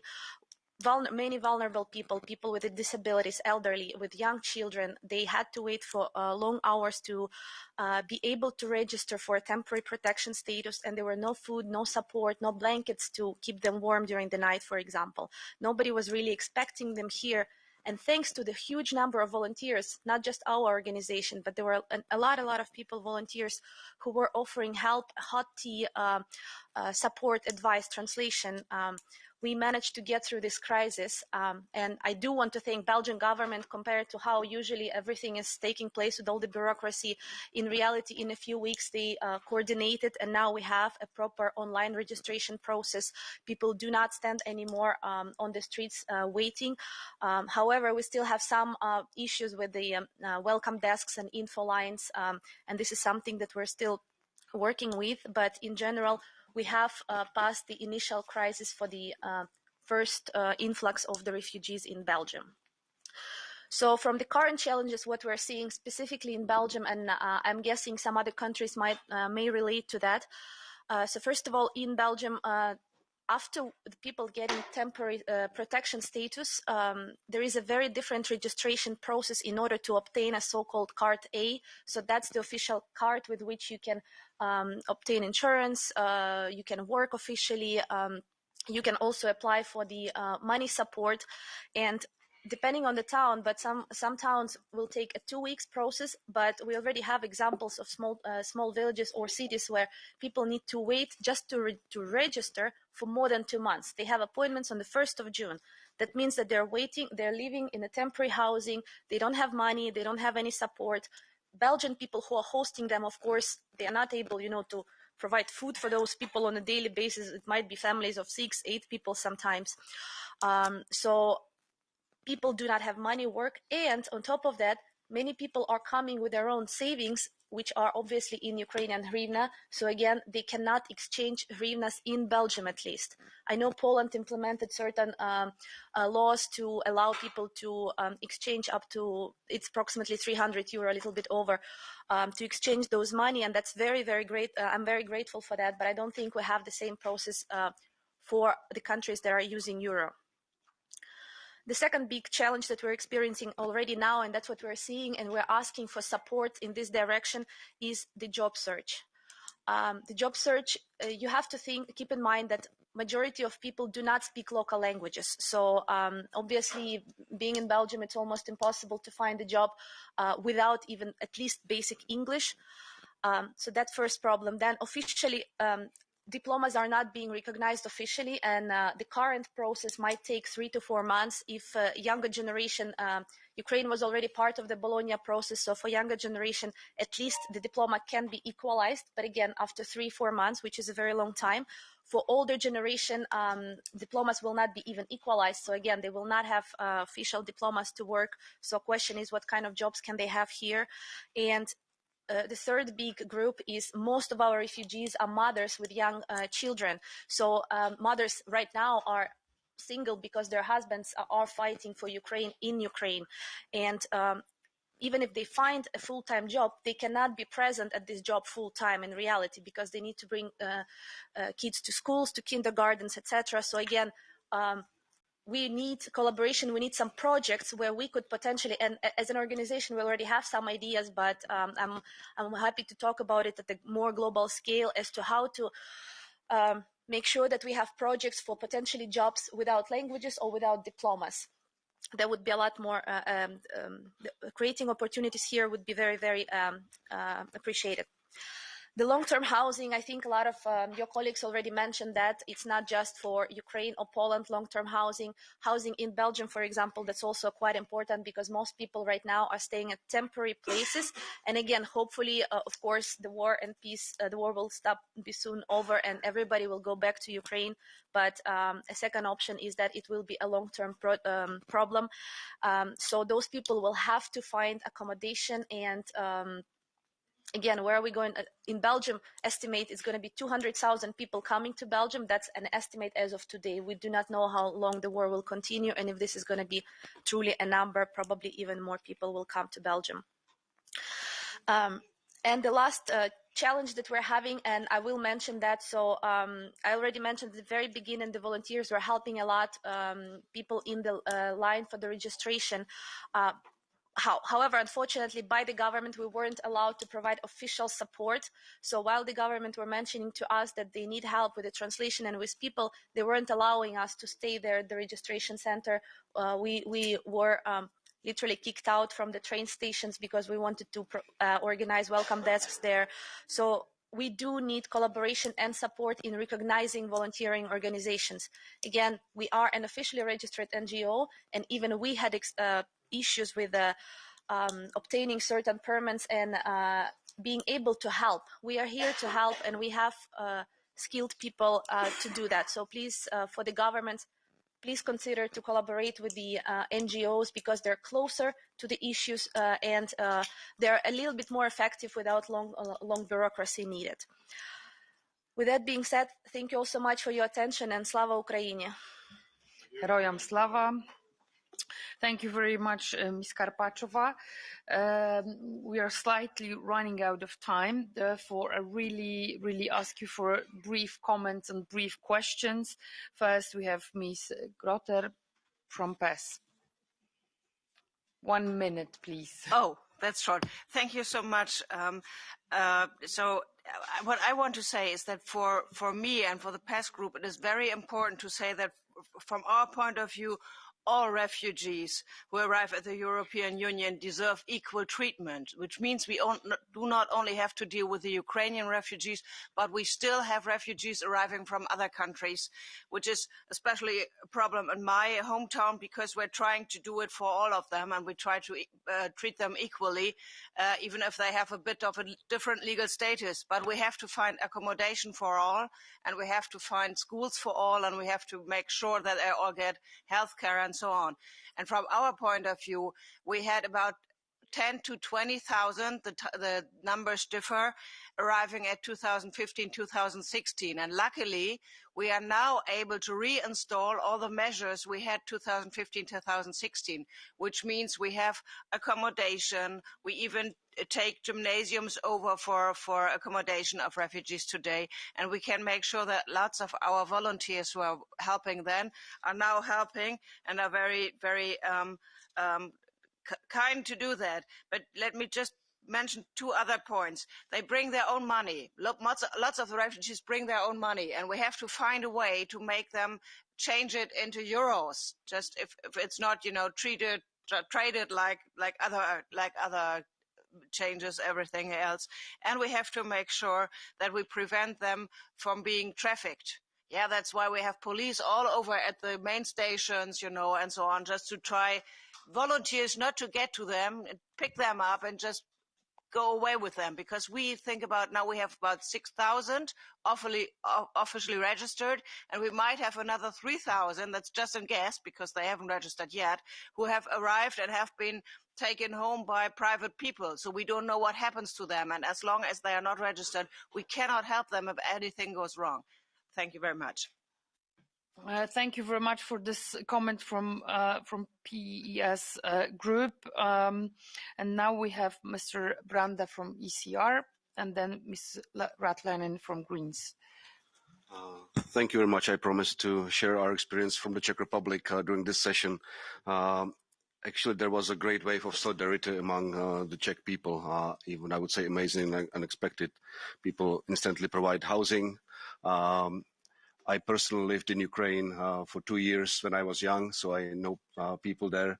So we also have a family of 5 staying with us. A neighbor just provided a home for another family. We have a small hotel in our village that hosted another 3 families from Ukraine. So this acceptance is great. Also, there is great efforts of bringing people and helping these regions, from Slovakia or Poland, bringing them straight to the Czech Republic and helping them on the space. Also providing clothes, food, furniture, and so on. So there's also great help by the cities, regions, and state. There's a special law that grants protection and also almost the same rights as Czech citizens to the Ukrainians. They have free access to labor market, to schools, to educational system, they have free medical insurance so they can access hospitals. But there was a strong role of the regions. They all set up welcome centers for Ukrainians, like a one-stop shop where you can register and receive all these things and even accommodation if you don't have one. But this is the first temporary help. I think what is most important and maybe even more difficult is helping these people feel welcome and become self-reliant. It means to find them some stable housing, also helping them find a job. I go to interviews with them to translate so they can get a job, calling a director to get children into school. So I think this will be more challenging with time. And since the conflict, I think, will not end soon, and the crisis will not end soon, I think our role as local and regional leaders is also in keeping up and maintaining the acceptance of helping refugees among our citizens. Because there are already voices by the populists saying, why are we not helping Czech citizens and why are we giving money to Ukrainians? And since this will be a long-term issue, I think this will be our main goal to keep this acceptance among our citizens, explaining them the situation, to be able to stand and help Ukraine in the long term. Thank you. Thank you very much. And now we are moving to Greens, Ms. Ratlainen, and then we move to Mr. Van Raas, Renew Europe. But please stick to the time. Thank you, Madam Chair. The Ukrainian people need to survive, but they also need to survive the trauma and the losses. And I want to emphasize that the children and youth, they need to continue their studies and education when we meet them and see them in our cities as refugees. Because this is a question of Ukrainian future, of course, because children and youth are the future. And in humanitarian crisis, the youth often suffer such disruptions in their education, and in some crises, they might have even lost a long period of education altogether. And we have to prevent this happening, of course, in every way we can when we welcome refugees in our hometowns. In Finland, I want to share you our experiences of universities and universities of applied sciences who have decided to remove tuition fees of the refugees under temporary protection mechanism. And we are currently working on ways for Ukrainian young people to be able to both continue their studies and start studies in our universities and secondary schooling system. This Tuesday, actually, a group of refugee children started a school in a municipality called Nousiainen in Finland, which has a population of only 4,700 people. We have such small municipalities still. But I wanted to share this example with you because I want to emphasize in the end that, in our opinion, no city or region is too small to contribute to this crisis, and everyone can share some burden of we helping together as cities and municipalities. And of course, we are now in the face of war and really dire humanitarian crisis and atrocities. But we have to remember that one day Ukrainian youth and children hopefully will be able to rebuild their nation. And this is what we have to support in our cities also at the moment. Thank you. Thank you very much for this voice. And now we move to Renew Europe and Mr. Van Raas. And I have two voices from European Alliance. If you could decide who of you will speak, Mr. McCarthy or Mr. Lech. Okay, thank you. Yes, thank you, Mrs. President. First of all, of course, solidarity is the key word in what's happening, and we all should do whatever we can to help people from Ukraine. But I just wanted to recall what was said here before. Of course, we spoke about the Belgian situation, but Belgium is also receiving other people coming out of migration. And just to give you a figure, last year we had 144,000 people coming in. And so we have to deal equally with those people as we do with Ukrainian people. So that's the first thing. Second thing is that locally in Belgium, we have welfare centers, and those welfare centers have the obligation to give a reply to questions asked by people who are coming over. So when you have Ukrainian refugees coming into Belgium, they can go locally to their welfare center who needs to give a reply to their demand within the month and who has to deal immediately with urgent matters, just to inform you. I'm also dealing with university matters, and there I can tell you that for the university I'm working with, the University of Brussels, we decided that all Ukrainian students would be helped by our university. And so we created a special fund just to help them because they are in a very difficult situation. When we speak about the University of Brussels, you speak easily about 100 to 150 students who from one moment to the other are without income because, of course, no money is coming in. And so we created that, and I know the other Belgian universities just do the same thing. So, of course, at the beginning, there was it took some days to give the right reply to the urgent matters, but I think now things are going better, and of course, we can always do better. And now many other organizations, I'm also a member of a Rotary Club, they are helping concrete people on a concrete base from day to day. So I think the reply in Europe is massive, and this is a good thing. And of course, we are fighting for Ukrainian people, but also for democracy, and this is very important. Thank you. Thank you very much. And now Mr. Lech, European Alliance. Dziękuję, Pani Przewodnicząca. Dużo już zostało powiedziane na temat tego, co robimy w Polsce i co robimy w Europie na rzecz nieszczęsnych uchodźców. Szanowni Państwo, szczególnie my Polacy, odczuliśmy to jako po prostu naszą wojnę. To tak jakby zbrodnicza Rosja napadła bezpośrednio na nas, tym bardziej, że mamy z Ukrainą wspólną historię, trudną, ale wspólną i w tej chwili chyba nikt nie powie, że Rosja jest bratnim narodem ukraińskim, tylko właśnie Polska i Ukraina, szczególnie my na wschodzie. Mnóstwo działań, które zostało przeprowadzone przez te 31 dni przez naród polski spowodowało, że te 2,5 miliona uchodźców znalazło u nas schronienie jak we własnym domu. Szczególnie my, samorządowcy, tym bardziej, że prowadzimy w tej chwili, nawet wczoraj powstał raport dotyczący naszych dotychczasowych działań. Są to rzeczy niezwykłe, które zostały dokonane w naszym kraju, ale również w innych sąsiedzkich.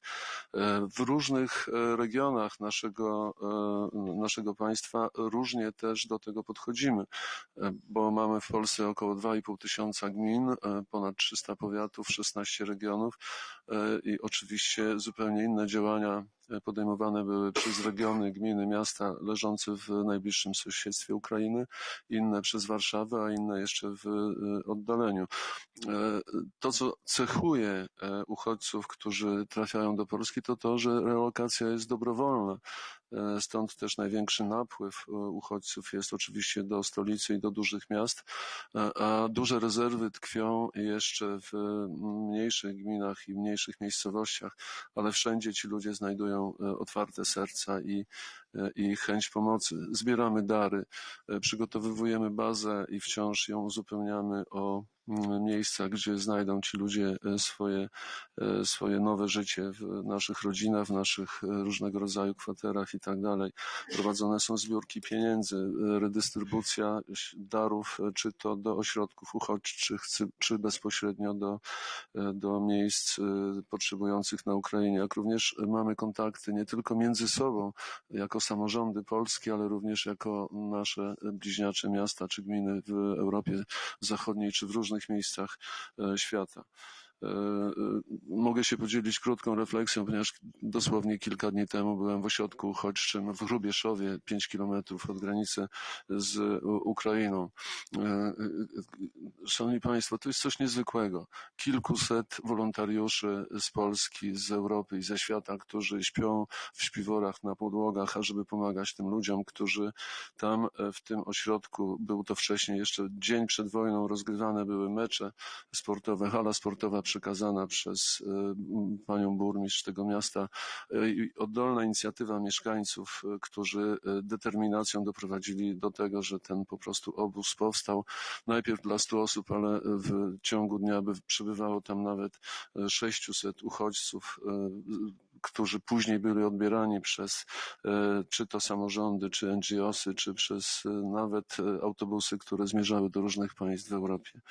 I jeszcze na koniec jeden apel, który mamy jako samorządy polskie, jako samorządy europejskie. Mamy już ponad 250 podpisów burmistrzów z Polski, z Europy i świata pod tym apelem, ażebyśmy wywierali nacisk na rządy swoich państw, aby przestać handlować ze zbrodniczą Rosją, żeby przestać im dawać pieniądze na wojnę. To państwo i ci ludzie nie zasługują na jakiekolwiek wsparcie, więc róbmy wszystko, ażeby zablokować kupno i sprzedaż czy to ropy, czy gazu. Stać nas na to, ażebyśmy zapłacili więcej, ale morderców nie można wspierać. Dziękuję bardzo.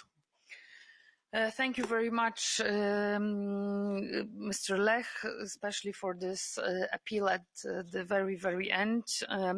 So now we are very quickly moving to our political debate, because one of the speakers, Mr. Vitaly Klitschko, Mayor of Kiev, have really limited time for us. So very quickly we move to this debate. And without my forwards, we will move to Kiev. Vitaly Klitschko, are you with us? Not only mayor of Kiev, but also head of the Association of Ukrainian Cities. He should be connected. We don't see him, but he should be there. All right, Mr. Klitschko, Vitaly, jesteś z nami? Okay, so I will. Maybe conclude the refugee. All right. So anyway, thank you very much for this very informative session on refugee issue. We really would like to present something what was prepared by the Committee of Regions. We would like to offer a tool to help connect these requests and offers. We launched today an additional module to our Solidarity with Ukraine website. This is so-called Info Support Hub for regions and cities. You can see it on your screens. Through this hub, members and partners can submit their request for support, as well as register their offers to accommodate displaced persons, provide transport, interpretation, schooling, and other forms of help, as well as material support for the temporary placement of refugees. I call on all members to spread this information and to join this database. The working group secretariat stays at your disposal to provide more information and contact. So I do hope that this hub will be useful tool, replying also to the needs we already discussed during this debate. Do we know if we have connection with Mr. Klitschko?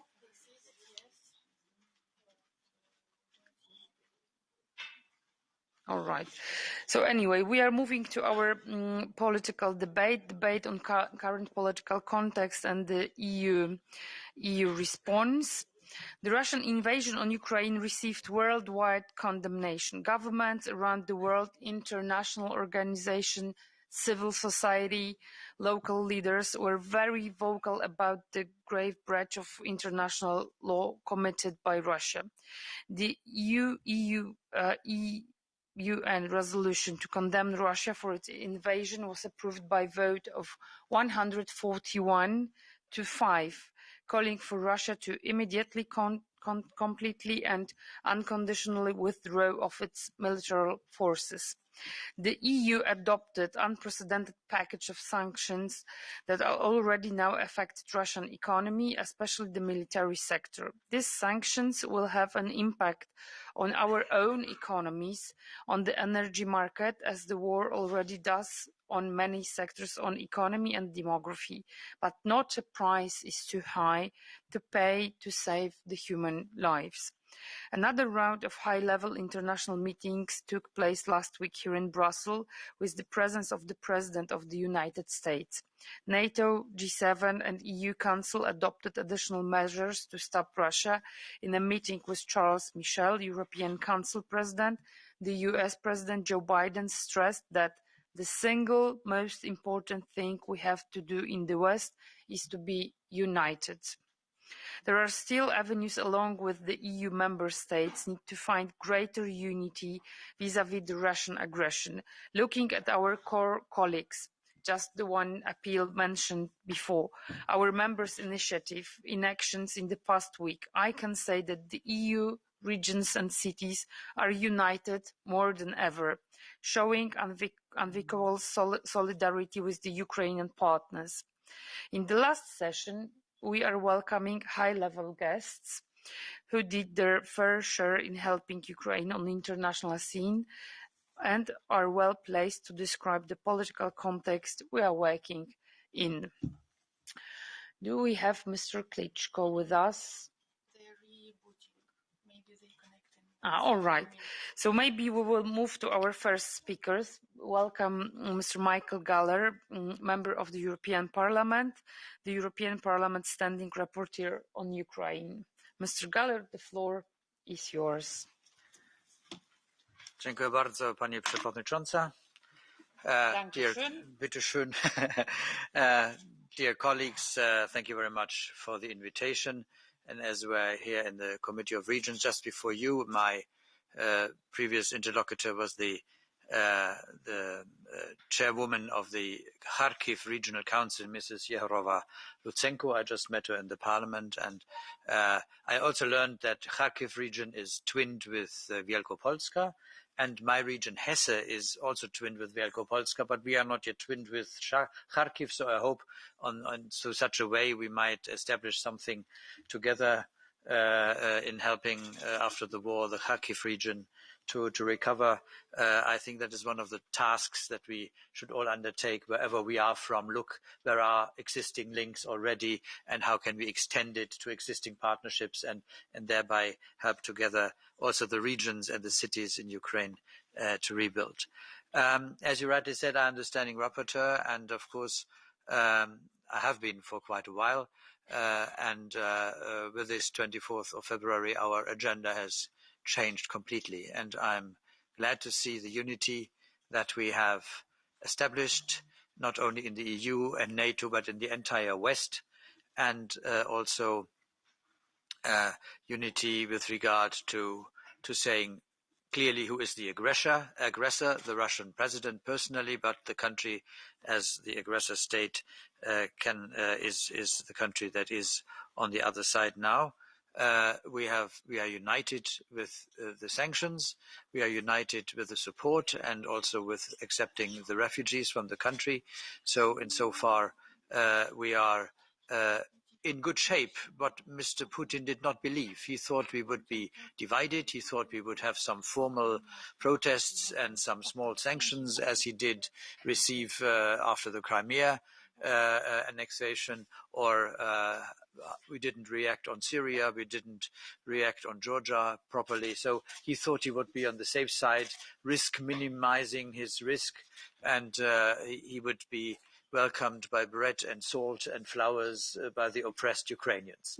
Misconception, total misconception. He believed in his own propaganda.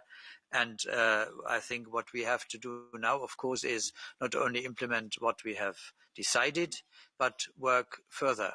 And of course, I didn't mention the weapons deliveries yet. I'm very grateful for all who are investing a lot supporting Ukraine in their legitimate fight against the aggressor. So let us, from all political fields, and support our governments, all those, and the European Union in an unprecedented step to use the European Peace Facility, a new instrument, and now we already spent $1 billion for Ukraine.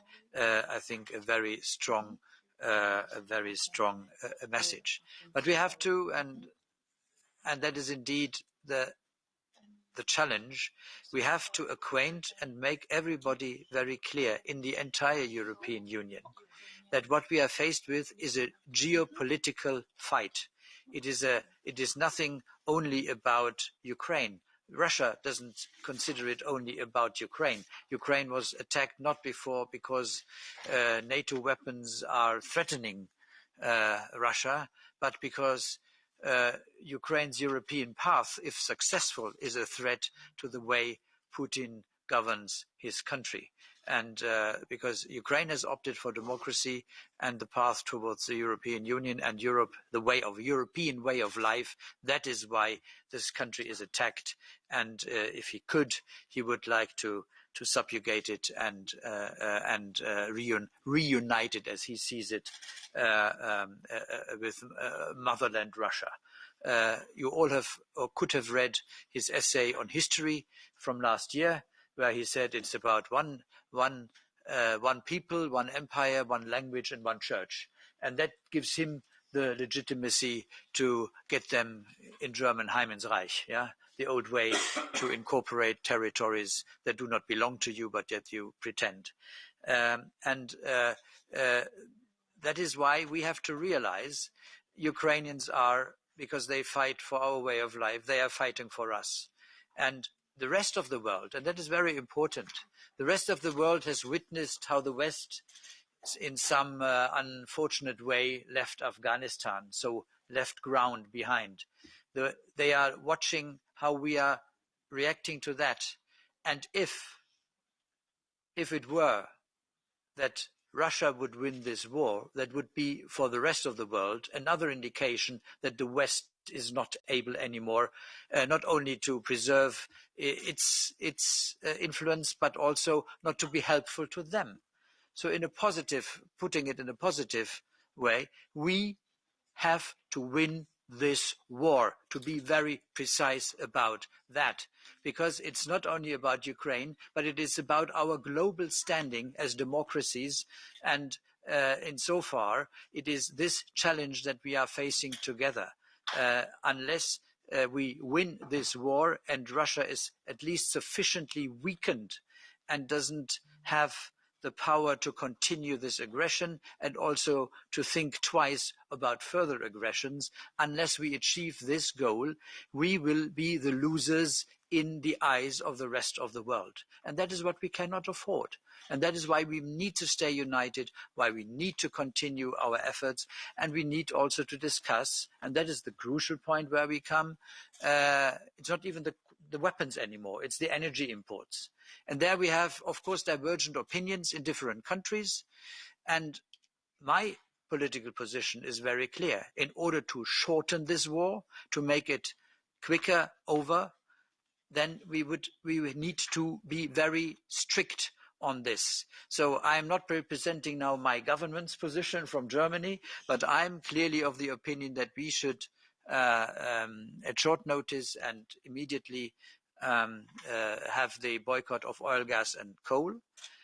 I hear for coal and oil it's easier, and for gas at least some people say, well, as quick as possible. Actually, of the income that Russia has gained, and since the beginning of the war, it's around 20 billion euros that they got as an income for the deliveries to the entire EU. And by day, increasing by 500 to 600 million euros. Apparently 73% of the income is oil. So it's not even gas that is so to say, the real income source. So if we, at least in the first step, got oil and coal blocked, and that could be replaced, that would already cover most of the income. And still, we are, as we speak, probably faced with the opposite boycott, where Russia is now, as they insist, to be paid in rubles.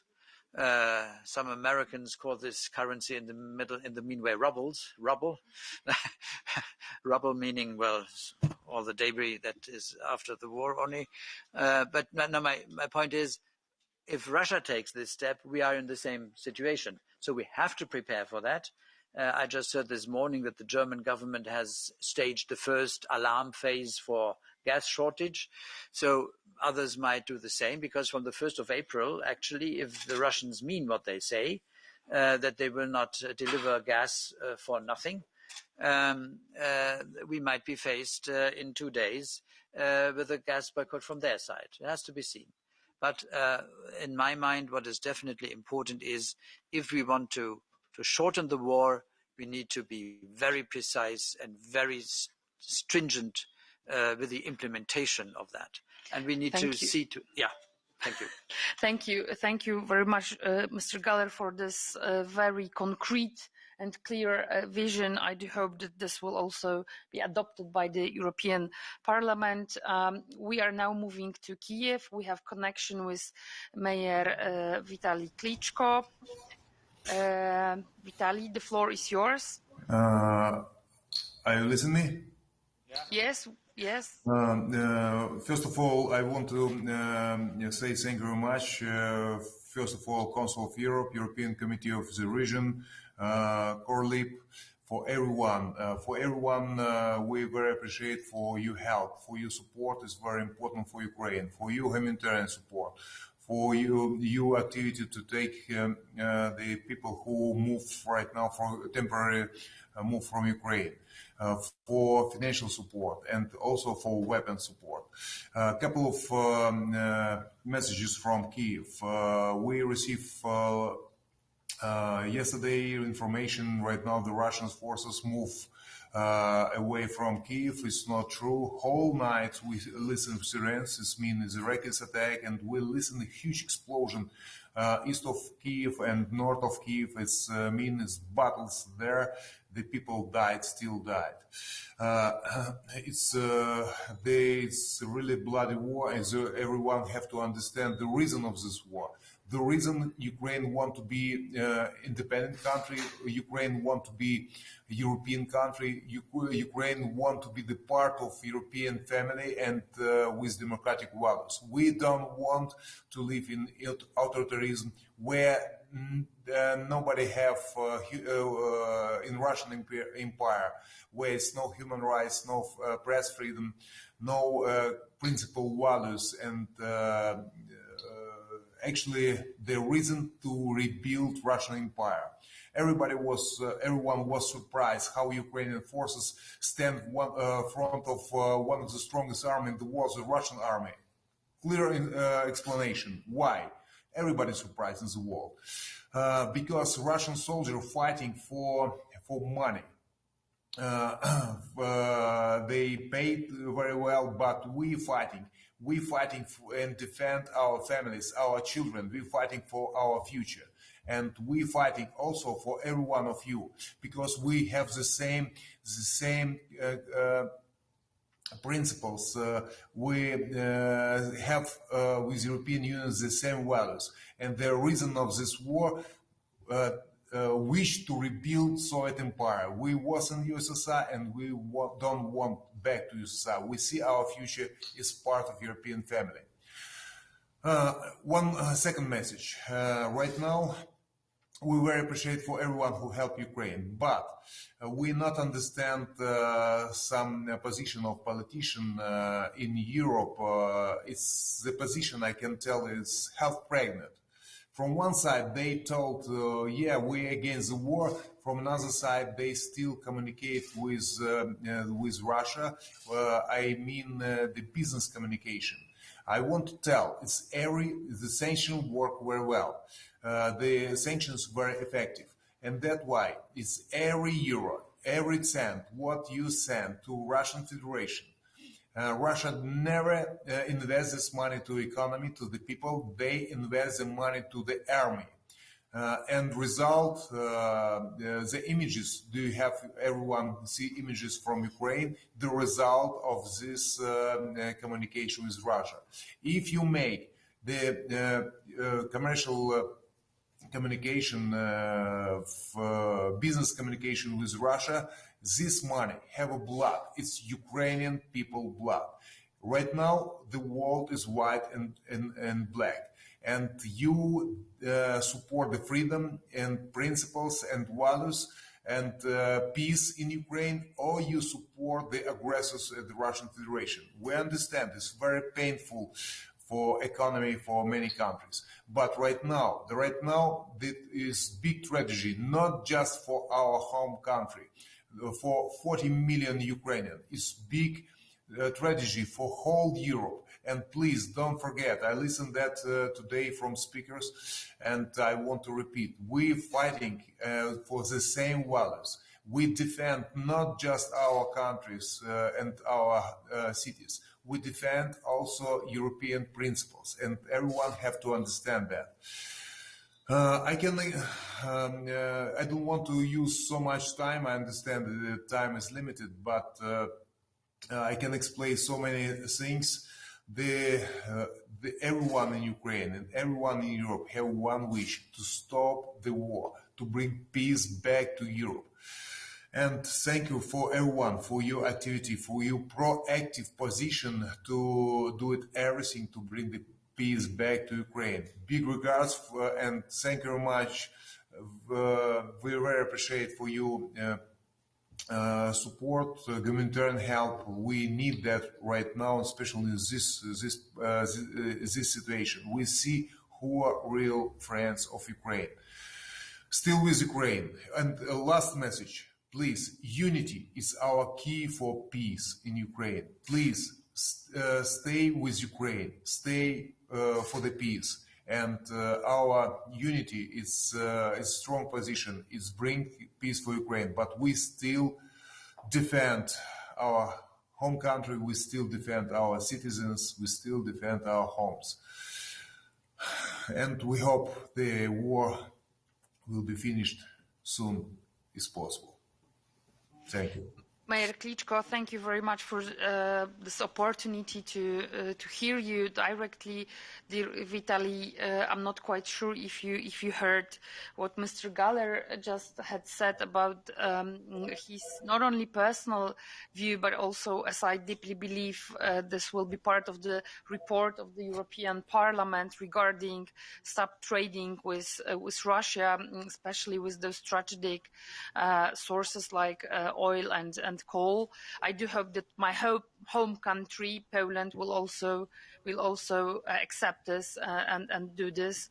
So we really wish you a lot of power, and we really do hope that the war will stop as soon as possible. All the best. Slava Ukraini.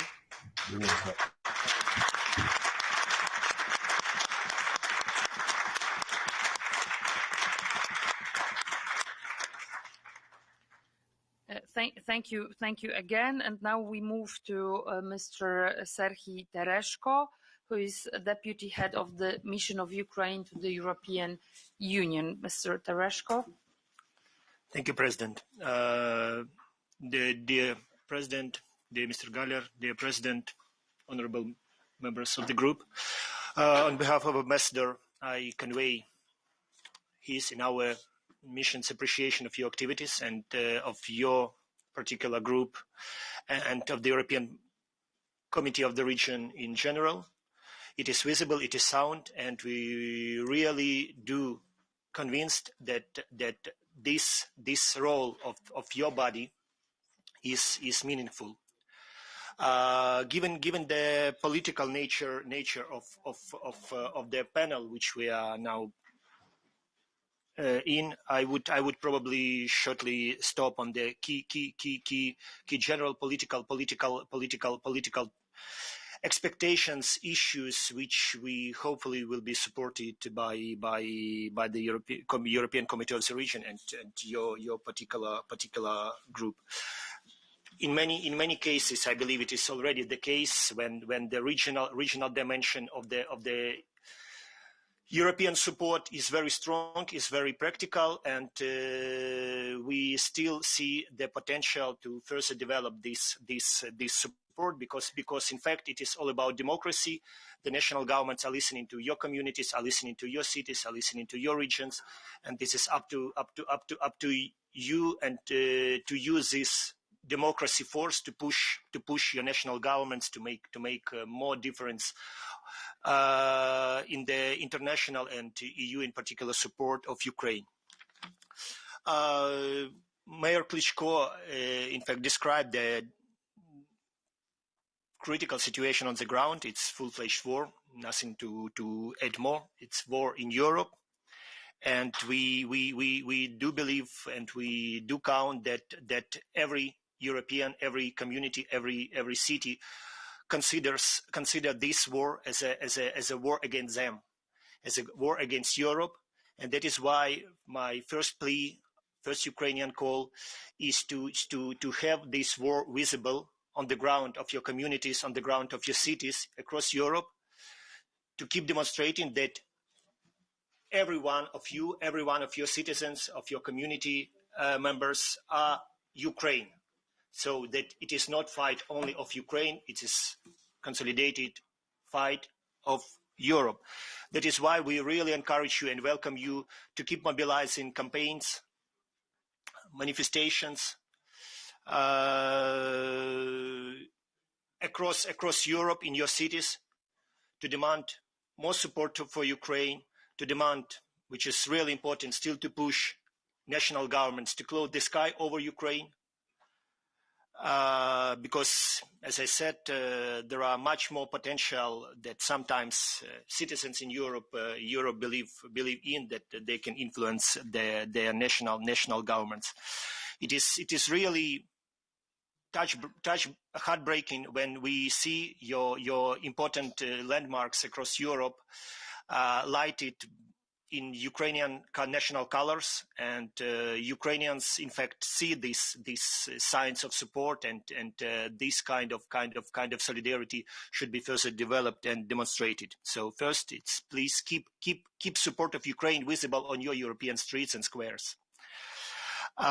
Second, it's already well said by Mr. Galler and by Mayor Klitschko that again, sometimes sanctions are very important. Sanctions are strong and harmful to Russia, but sanctions still not overwhelming to stop Russian warfare.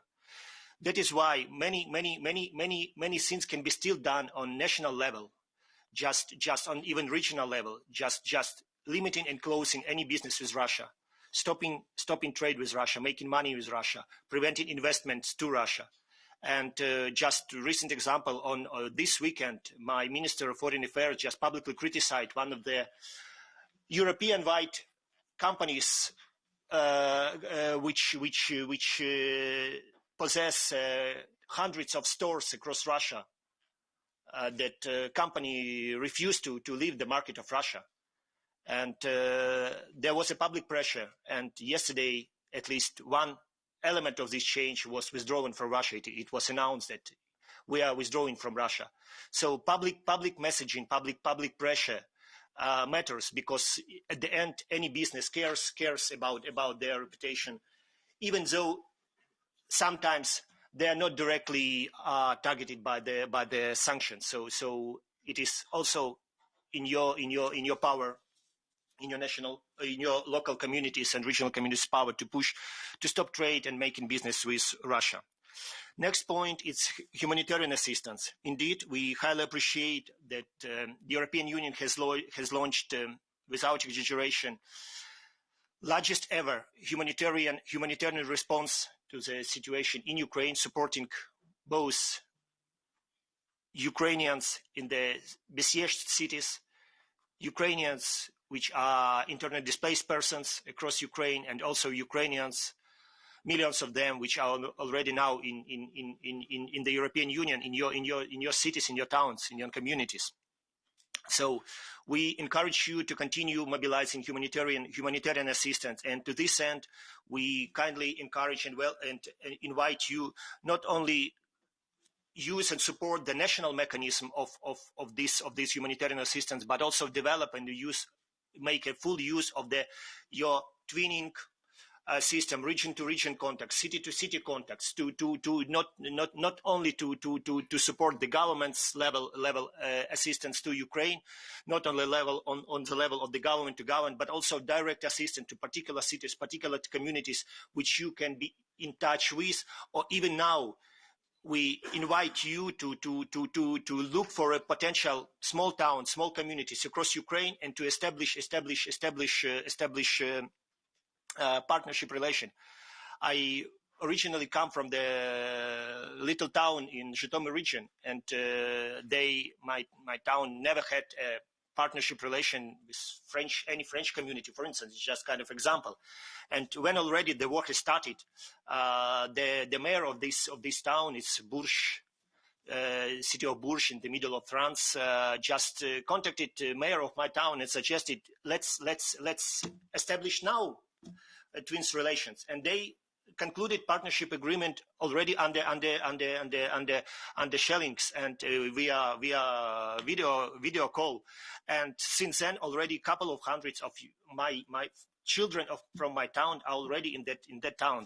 So this is kind of example that we can still act already now and invent new mechanism on even in these circumstances.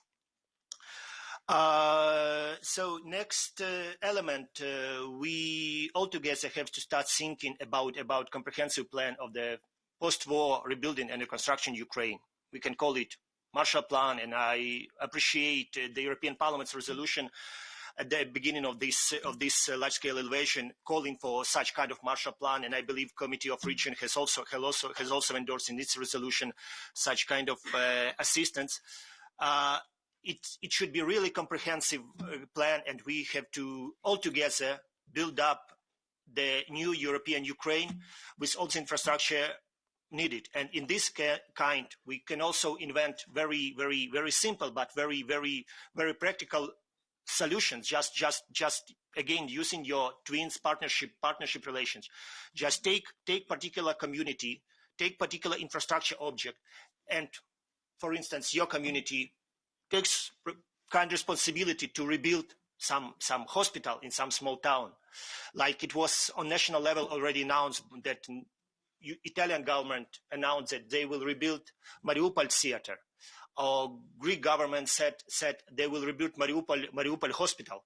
So nothing prevents all of us to rebuild small ambulance place in some village. So do use this opportunity. Do engage into this plan of reconstruction Ukraine Mr. on the local level. Tereshko, sorry to yes. to intervene, but we really need to, because we have really tough schedule and also guests, other guests waiting to speak. So thank you very much for this intervention. And now we are moving to Mr. Verbeek, who is a president of the Congress of Local and Regional Authorities of Council of Europe. 5 minutes, if you could stick to the time, please. I'll do my best. I'll do my best. Dear Chair, dear speakers, and then all members here in this meeting. I would like shortly to connect the personal suffering to the abstract debate on a political level we have. In daily life, I'm a governor of the region of Flevoland in the Netherlands. And yesterday on the train station of Utrecht, a traumatized woman from Ukraine arrived. She had been fleeing her country, and she arrived with one of her children, and the 2 other children died on the way. This is what we're talking about. We have contact with the region of Maramureş as a province, and they reported me that busloads of children are arriving there, heavily traumatized children, 2, 3, 4 years old. Nobody knows where their parents are. Nobody knows where they come from. They can hardly talk to each other. This is what we're talking about. Also, I would like to start the meeting that I welcome this kind of meetings. Not everybody realizes how important it is to have meetings like these. The political signal, the pressure that we organize with each other is so valuable. I've seen this in many meetings I participated. Don't underestimate what's happening in a situation like this. Don't underestimate the need for communication by all of you to tell about meetings like these and the pressure that we organize. In the face of the brutal war waged by Russia against Ukraine, such meetings, as I said, are extremely important, not only to communicate, but also to coordinate and to continue our efforts in aid and support of the Ukrainian local and regional authorities, who find themselves literally at the front line to protect their citizens and to ensure their basic needs. So, as I said, this meeting in itself is a political statement. And I want to thank you also for the opportunity to address you today on behalf of the Congress of Local and Regional Authorities of our Council of Europe. It must be clear that as a Council we stand united in solidarity with the people and the authorities of Ukraine. And we salute their courage and their fortitude, and they continue to battle against this invasion. As you already know, the reaction of the Council of Europe was swift and united. Within 3 days, Russia was expelled from this organization and all its bodies, and from most of its treaties and partial agreements. At its session last week, the Congress unanimously adopted the declaration on the Russian Federation's war against Ukraine. In one voice, Congress members condemned in the strongest terms this blatant breach of international law and stressed that they stand firmly with Ukraine and its people. The Congress called on Russia to cease the war immediately and unconditionally, stop the bombing of civilian infrastructures and residential areas, ensure humanitarian corridors for safe evacuation of civilians, stop human rights and humanitarian law violations, and withdraw its troops, recognizing the key role of local and regional authorities in addressing the disastrous humanitarian consequences faced by the citizens. The Congress also condemned the intimidation, abduction and killing of local and regional elected representatives in Ukraine. In the debate before the declaration was adopted, we heard testimonies from the Deputy Minister Negoda, from the Mayor of Kiev, Vitaly Klitschko, from the Mayor of Mykolaiv, Alexander Sienkiewicz, and from members of the Ukrainian delegation. Yesterday, the Russian troops shelled the building of the Regional Council of Mykolaiv. This is an attack against the symbols of democratic institutions. I call again on the Russian side to release all 11 mayors who are abducted and retained, and I fully endorse the Mayor Klitschko appeals in this respect. In these testimonies about the atrocities committed in Ukraine, we heard the tremendous pride for this nation defending itself against the aggressor and the firm commitment to the values of freedom and democracy embraced by the Ukrainian people. These values are the source of their strength today. We in the Congress are also proud of the immediate response by numerous local and regional authorities and their associations in other European countries, providing aid to their Ukrainian counterparts and hosting refugees from the Ukraine. In the days before and after the debate, the associations of Ukrainian local authorities held a number of meetings to coordinate these efforts.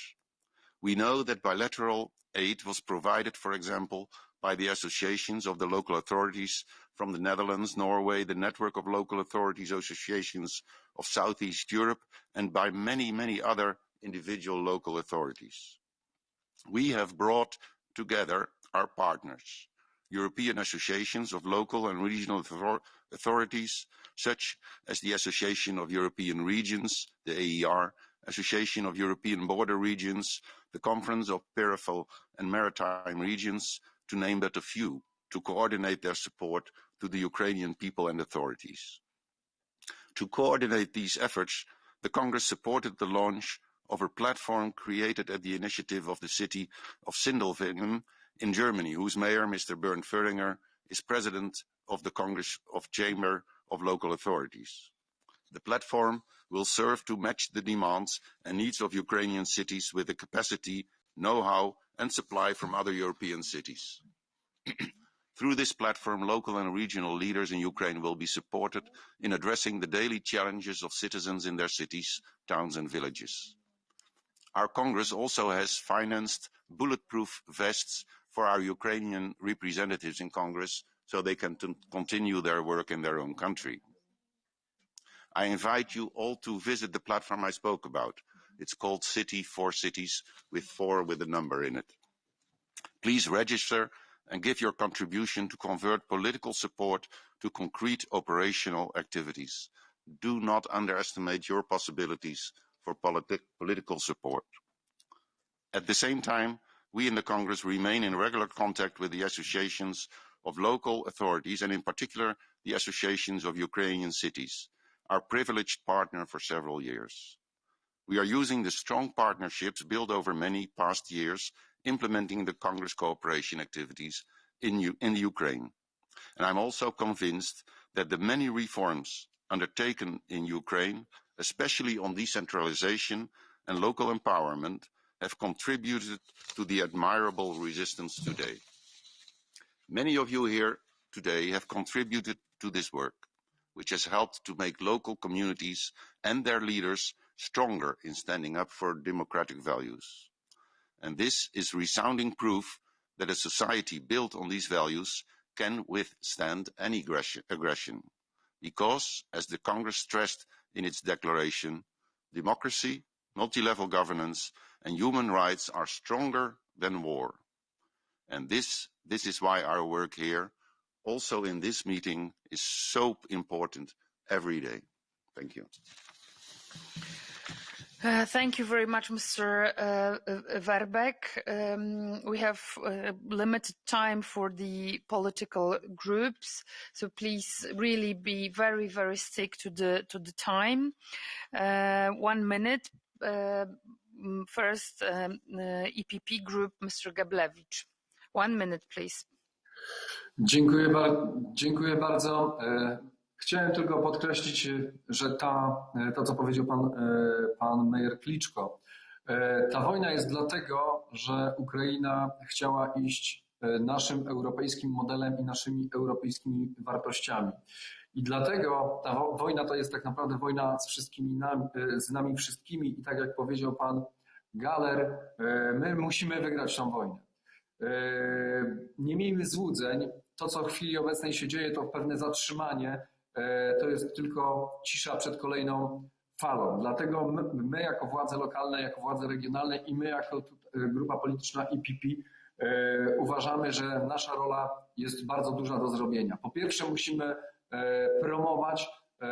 promować wśród naszych mieszkańców, że to jest nasza wspólna wojna. Po drugie musimy wśród naszych mieszkańców promować gesty solidarności, humanitarnej solidarności zarówno z miastami i regionami na Ukrainie, jak i z wszystkimi uchodźcami, którzy dzisiaj w dużej mierze przybywają do Polski, ale wiemy, że za chwilę pojadą dalej. Dlatego wszędzie potrzebna jest wspólna solidarność. Po trzecie, musimy wywierać presję na nasze rządy, aby natychmiast z jednej strony dostarczały broń, a z drugiej strony, żeby wprowadzały realne sankcje, bo i tutaj musimy wiedzieć, że świat jest czarno-biały. My musimy wiedzieć, że tutaj wszyscy ci, którzy nie chcą wprowadzać sankcji, którzy chcą dalej handlować z Rosją, tak naprawdę powinni się znaleźć poza klubem wspólnoty europejskiej. Powinniśmy to jasno i wyraźnie za każdym razem artykułować. Wreszcie powinniśmy wywierać presję na Komisję Europejską i na wszystkie organy Unii Europejskiej, aby budować pomoc tu i teraz, żebyśmy zbierali pieniądze tu i teraz na pomoc Ukrainie, na pomoc uchodźcom i wreszcie, żebyśmy myśleli długodystansowo, żebyśmy skończyli z naiwnym myśleniem, że świat wróci kiedykolwiek, będzie kiedykolwiek taki sam i będziemy mogli robić z państwem rosyjskim, przynajmniej w takim jego autorytarnym kształcie, dalej biznes. Nie będziemy mogli, musimy zbudować własną odporność, musimy zbudować dobrą perspektywę dla Ukrainy na jej odbudowę, musimy uniezależnić się od rosyjskich źródeł, starać się wywierać presję na zmiany również tam. To są wszystko działania, które muszą być podjęte. Dziękuję bardzo. Thank you very much, Mr. Geblewicz. And now we are moving to Mr. Ortyl.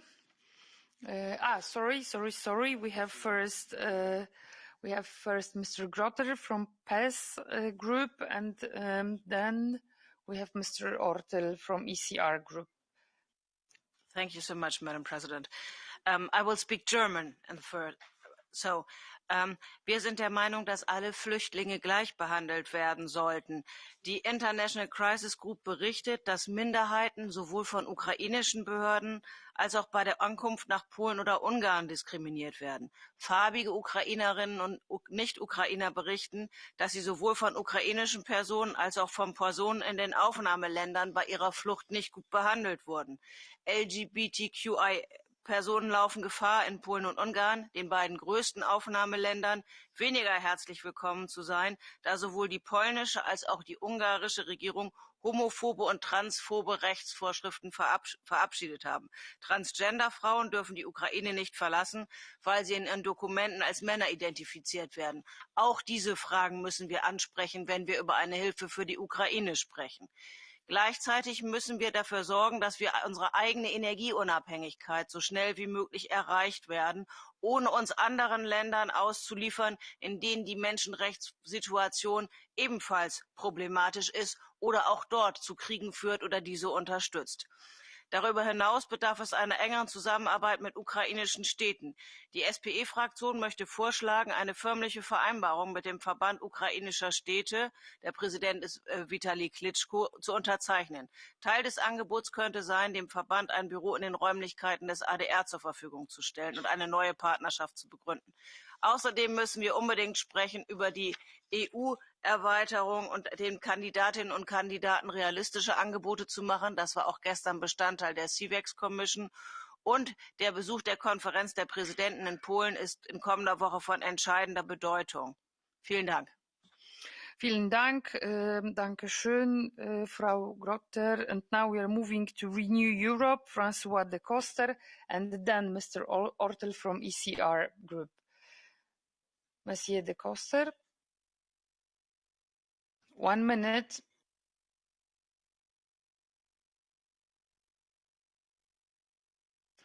Okay, so we are moving to Mr. Ortel, and then maybe we will. Do we have connection with Mr. de Coster? So, okay, so Mr. Ortyl, Pani Marszałku, bardzo proszę. Dziękuję bardzo Pani Przewodnicząca. Szanowni Państwo, myślę, że oceny nasze polityczne, oceny nasze historyczne są dzisiaj prawidłowe i celne, ale myślę, że nie możemy pozostać na tych komentarzach, na tych ocenach. Musimy działać. Jesteśmy w Europie w XXI wieku, a putinowska Rosja porywa ukraińskich samorządowców, merów wielu miast, jak to było powiedziane. Na pewno jest to starcie, szanowni Państwo, cywilizacyjne. Pamiętajmy o tym, że myślimy mamy do czynienia naprawdę z wielkimi zjawiskami tutaj społecznymi i politycznymi. Chciałbym przykład dać naszych oczywiście polskich obywateli, naszych wszystkich działań samorządowych i też dlatego też zaapelować o tą dobrowolność i przyjmowanie rodzin ukraińskich. To się dzieje oczywiście w Europie, nie ma wątpliwości, ale chciałbym o to apelować, żeby tak dalej było i dedykowanie tutaj jest konieczne też środków europejskich. Ja myślę, że ta baza ofert zweryfikowanych będzie działała i będziemy mogli przedkładać to rodzinom ukraińskim do wykorzystania.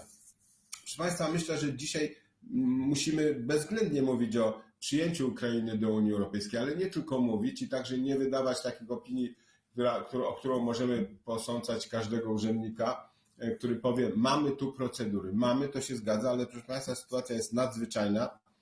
Musimy mieć podejście nieszablonowe, o tym pan prezydent Trzaskowski dzisiaj mówił, to ja się z tym zgadzam i podpisuję. Były jakieś błędy w tej sprawie, dzisiaj może cierpimy za to, ale zostawmy to, idźmy jak gdyby do przodu. Mamy nową perspektywę finansową, bezwzględnie konieczny jest program dla Ukrainy. Pamiętajmy o tym, że Komisja Europejska wyrzuciła Białoruś z programu Polska, Białoruś, Ukraina. Został zablokowany też program Polska-Rosja z obwodem kaliningradzkim. Twórzmy program, twórzmy działania i naprawdę ten ogrom zniszczeń i społecznych, i infrastrukturalnych, gospodarczych widzimy co dnia. Nowa perspektywa jest po to, aby środki europejskie jak najszybciej trafiły. Bardzo dziękuję Panie Marszałku. Thank you very much. And now we are coming back to Mr. De Coster. 1 minute, please, if we have connection. Merci, Madame la Présidente. Je pense que ce matin, nous avons vu une communauté politique en action.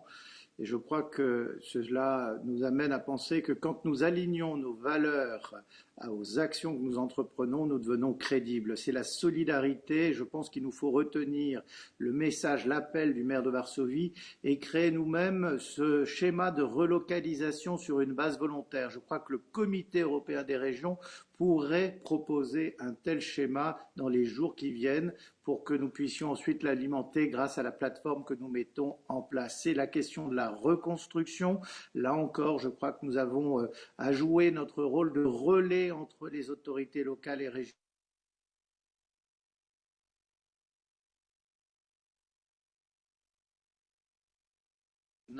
Et le niveau européen, comme un continent qui n'a pas la maîtrise totale de sa souveraineté. Il nous faut aller conquérir notre souveraineté énergétique. C'était la CECA qui nous a lancé dans le projet européen.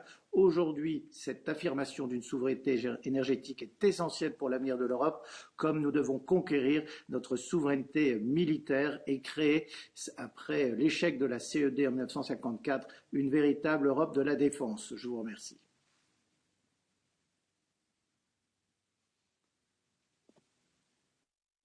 Merci beaucoup.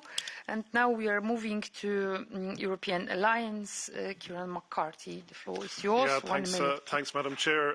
Can I first of all welcome the launch of the Info Support Hub by the Committee of the Regions. And we have heard this morning kind of many challenges and many concerns. I was quite taken, Madam Chair, by Wojciech's Bakon's video and the sentiment from the people, please help us. I think the more that we gather and respond to individuals' needs across the millions of refugees, the better that we keep a focus on that. We also heard this morning with the challenge of targeting raised finance into the right channels. We heard this morning of the crucial role of local and regional authorities in the front line and the need for logistical support.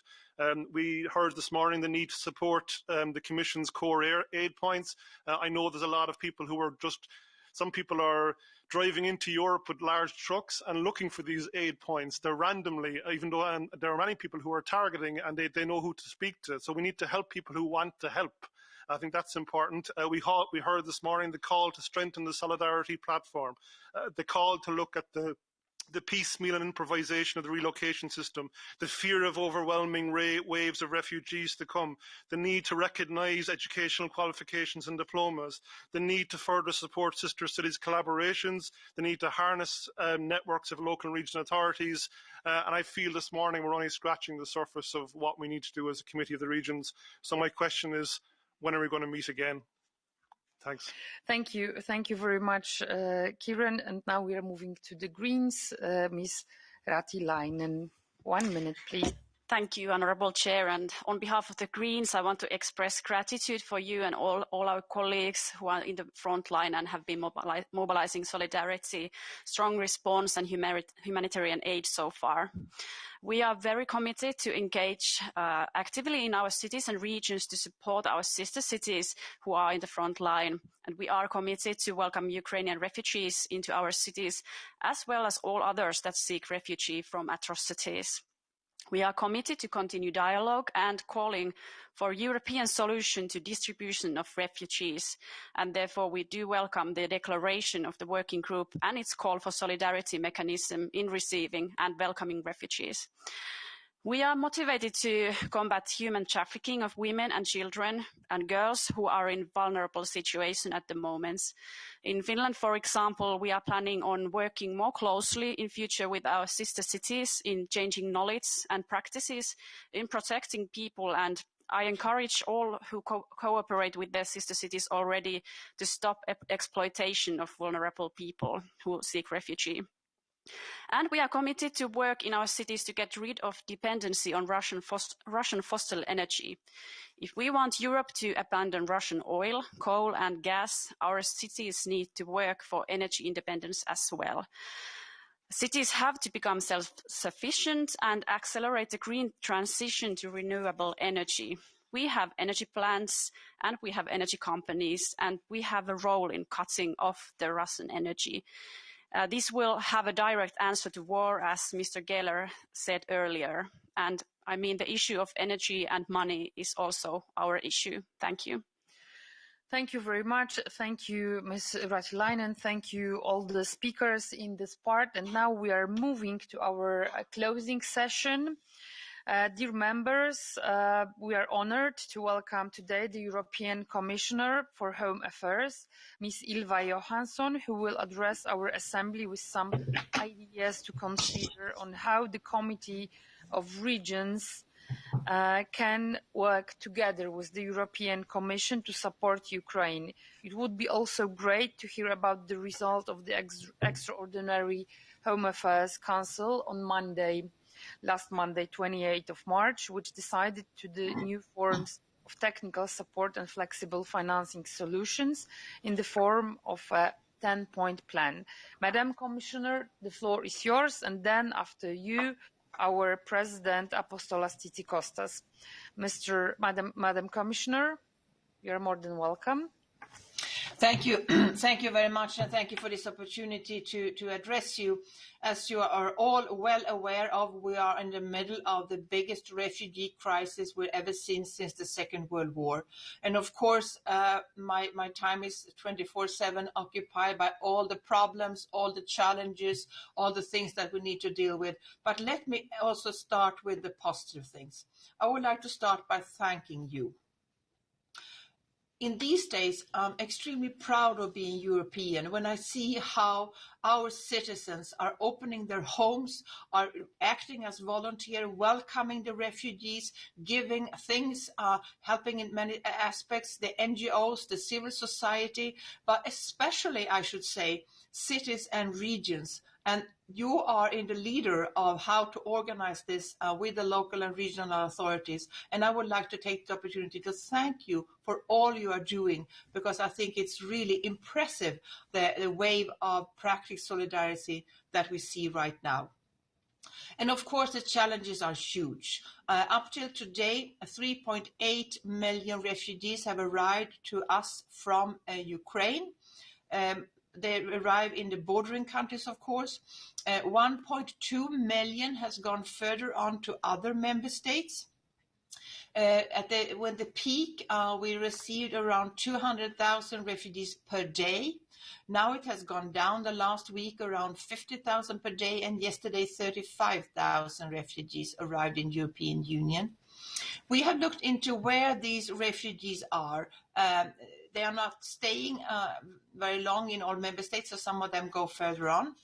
When we take into account also the size of different member states, we can see that Poland is the #1 country with more than 1.5 million refugees still in the country. They are hosting the biggest population according to their own population, and are doing a tremendous, impressive job. Country #2 is Austria, also welcoming almost 250,000 refugees. Country #3 is Czech Republic, with the same amount as Austria, actually, really doing great. Country #4 is Estonia, hosting 25,000 around in a small country. Country #5 is Hungary when it comes to people staying there. So it's important to see that the countries bordering Ukraine are doing a lot, but also other member states are doing really, really a lot. Half of these 3.8 million are children, as you are also well aware of, and it's really also a change on those are coming. The first wave was people with relatives, connections, friends in the EU. Many of those were picked up directly by their families or friends at the borders. The people coming now are more traumatized, are having less resources, are having very few of them actually know where to go. Very few of them have relatives or friends to connect to. And they are traumatized because we have seen the pictures from Mariupol and other cities. No question they are traumatized having experienced this. And I spoke to the Ukrainian Minister of Interior 2 days ago, and he told me about the systematic rape of women in front of their children done by the Russian soldiers. No question that they are traumatized when they arrive. So that means that they need more support now. They are more vulnerable when they show up. I know that you're all very involved in getting these children into schools, the childcare, helping the adults to get a job, having their proper health care and so on. It's important that all member states and cities and regions now step in to welcome the refugees. We should not force refugees to leave, but we should incentivize and welcome them and invite them to come to regions and cities and countries where there is still capacity. So this is something I will ask you. I think this is important that we have in this way a fair distribution by inviting people to come. And I really appreciate what you are doing, setting up this matchmaking tool with the needs and the capacity. I think this is extremely important. As you're probably well aware, we have this solidarity platform that meets twice a week that is really operational, doing the same. So tomorrow, for example, in the solidarity platform with the member states, we are inviting also US, Canada, and UK to also see how they can fit into this, stepping in to help and welcoming the refugees. Canada, for example, has said that they will welcome an unlimited number of refugees, but many refugees hesitate a bit to go as far as to Canada. And I would like to look into how we can involve you, the Committee of the Region, but also the Eurocities, to be part in one way or another into the work that we are doing in the Solidarity Platform, because I think you are you are key actors here, so this is important. May I also, 2 days ago, we had the Extraordinary Council, and I must say that this council has really been acting in an impressive and positive and constructive way. Only 1 week after the war started, this Council of Ministers of Interior managed to unanimously activate the Temporary Protection Directive, which is a 20-year-old directive that had never been used before. And I think this was really an impressive step. 2 days ago, we had an extraordinary council again, and now I presented a 10-point plan on what we need to do the coming days and weeks. And I would not go through this whole plan, but just to mention a few things. We need to step up on a European registration system to make sure that everybody's being registered in European in a proper way. We need to protect children better, so we are producing guidelines on the reception of children, and especially when it comes to unaccompanied minors. We need to do more to avoid trafficking. I must tell you that even before the war, Ukrainian citizens were on the top 5 nationalities to be trafficked into the European Union for sexual purposes, for prostitution, but also for labor purposes. And we have very few cases reported so far of trafficking going on.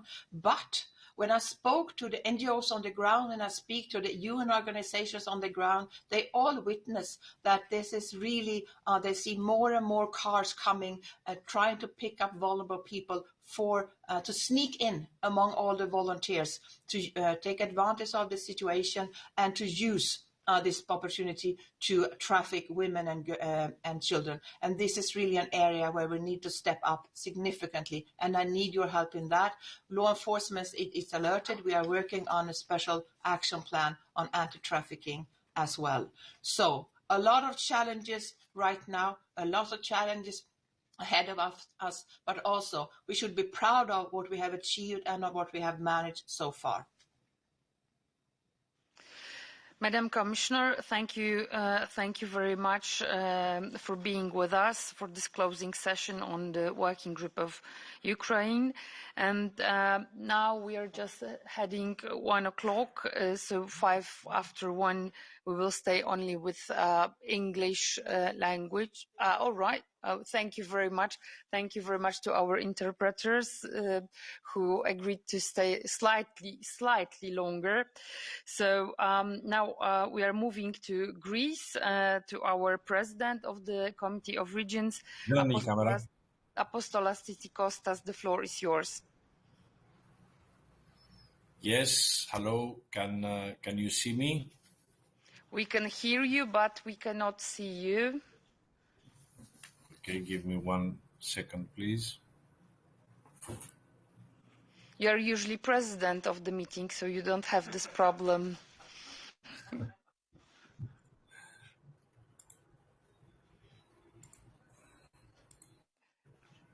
Can Secretary somehow... all right, we can see you. Hello, hello, Apostolos. Hello. Thank you very much. Thank you, Mayor.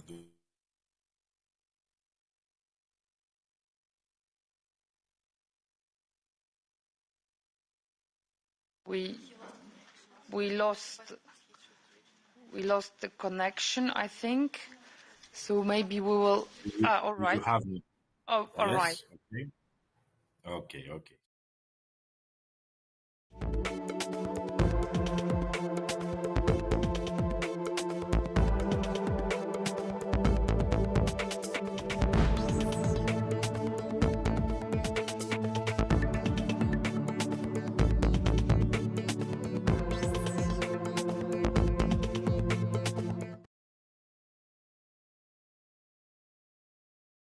We all know poor body image can affect lifestyle choices, physical and mental health, and is associated with lower confidence and lower aspirations. So we've been taking steps to ensure young people have the skills to keep themselves safe through our work on media literacy and understanding that the online environment is not always reflective of reality.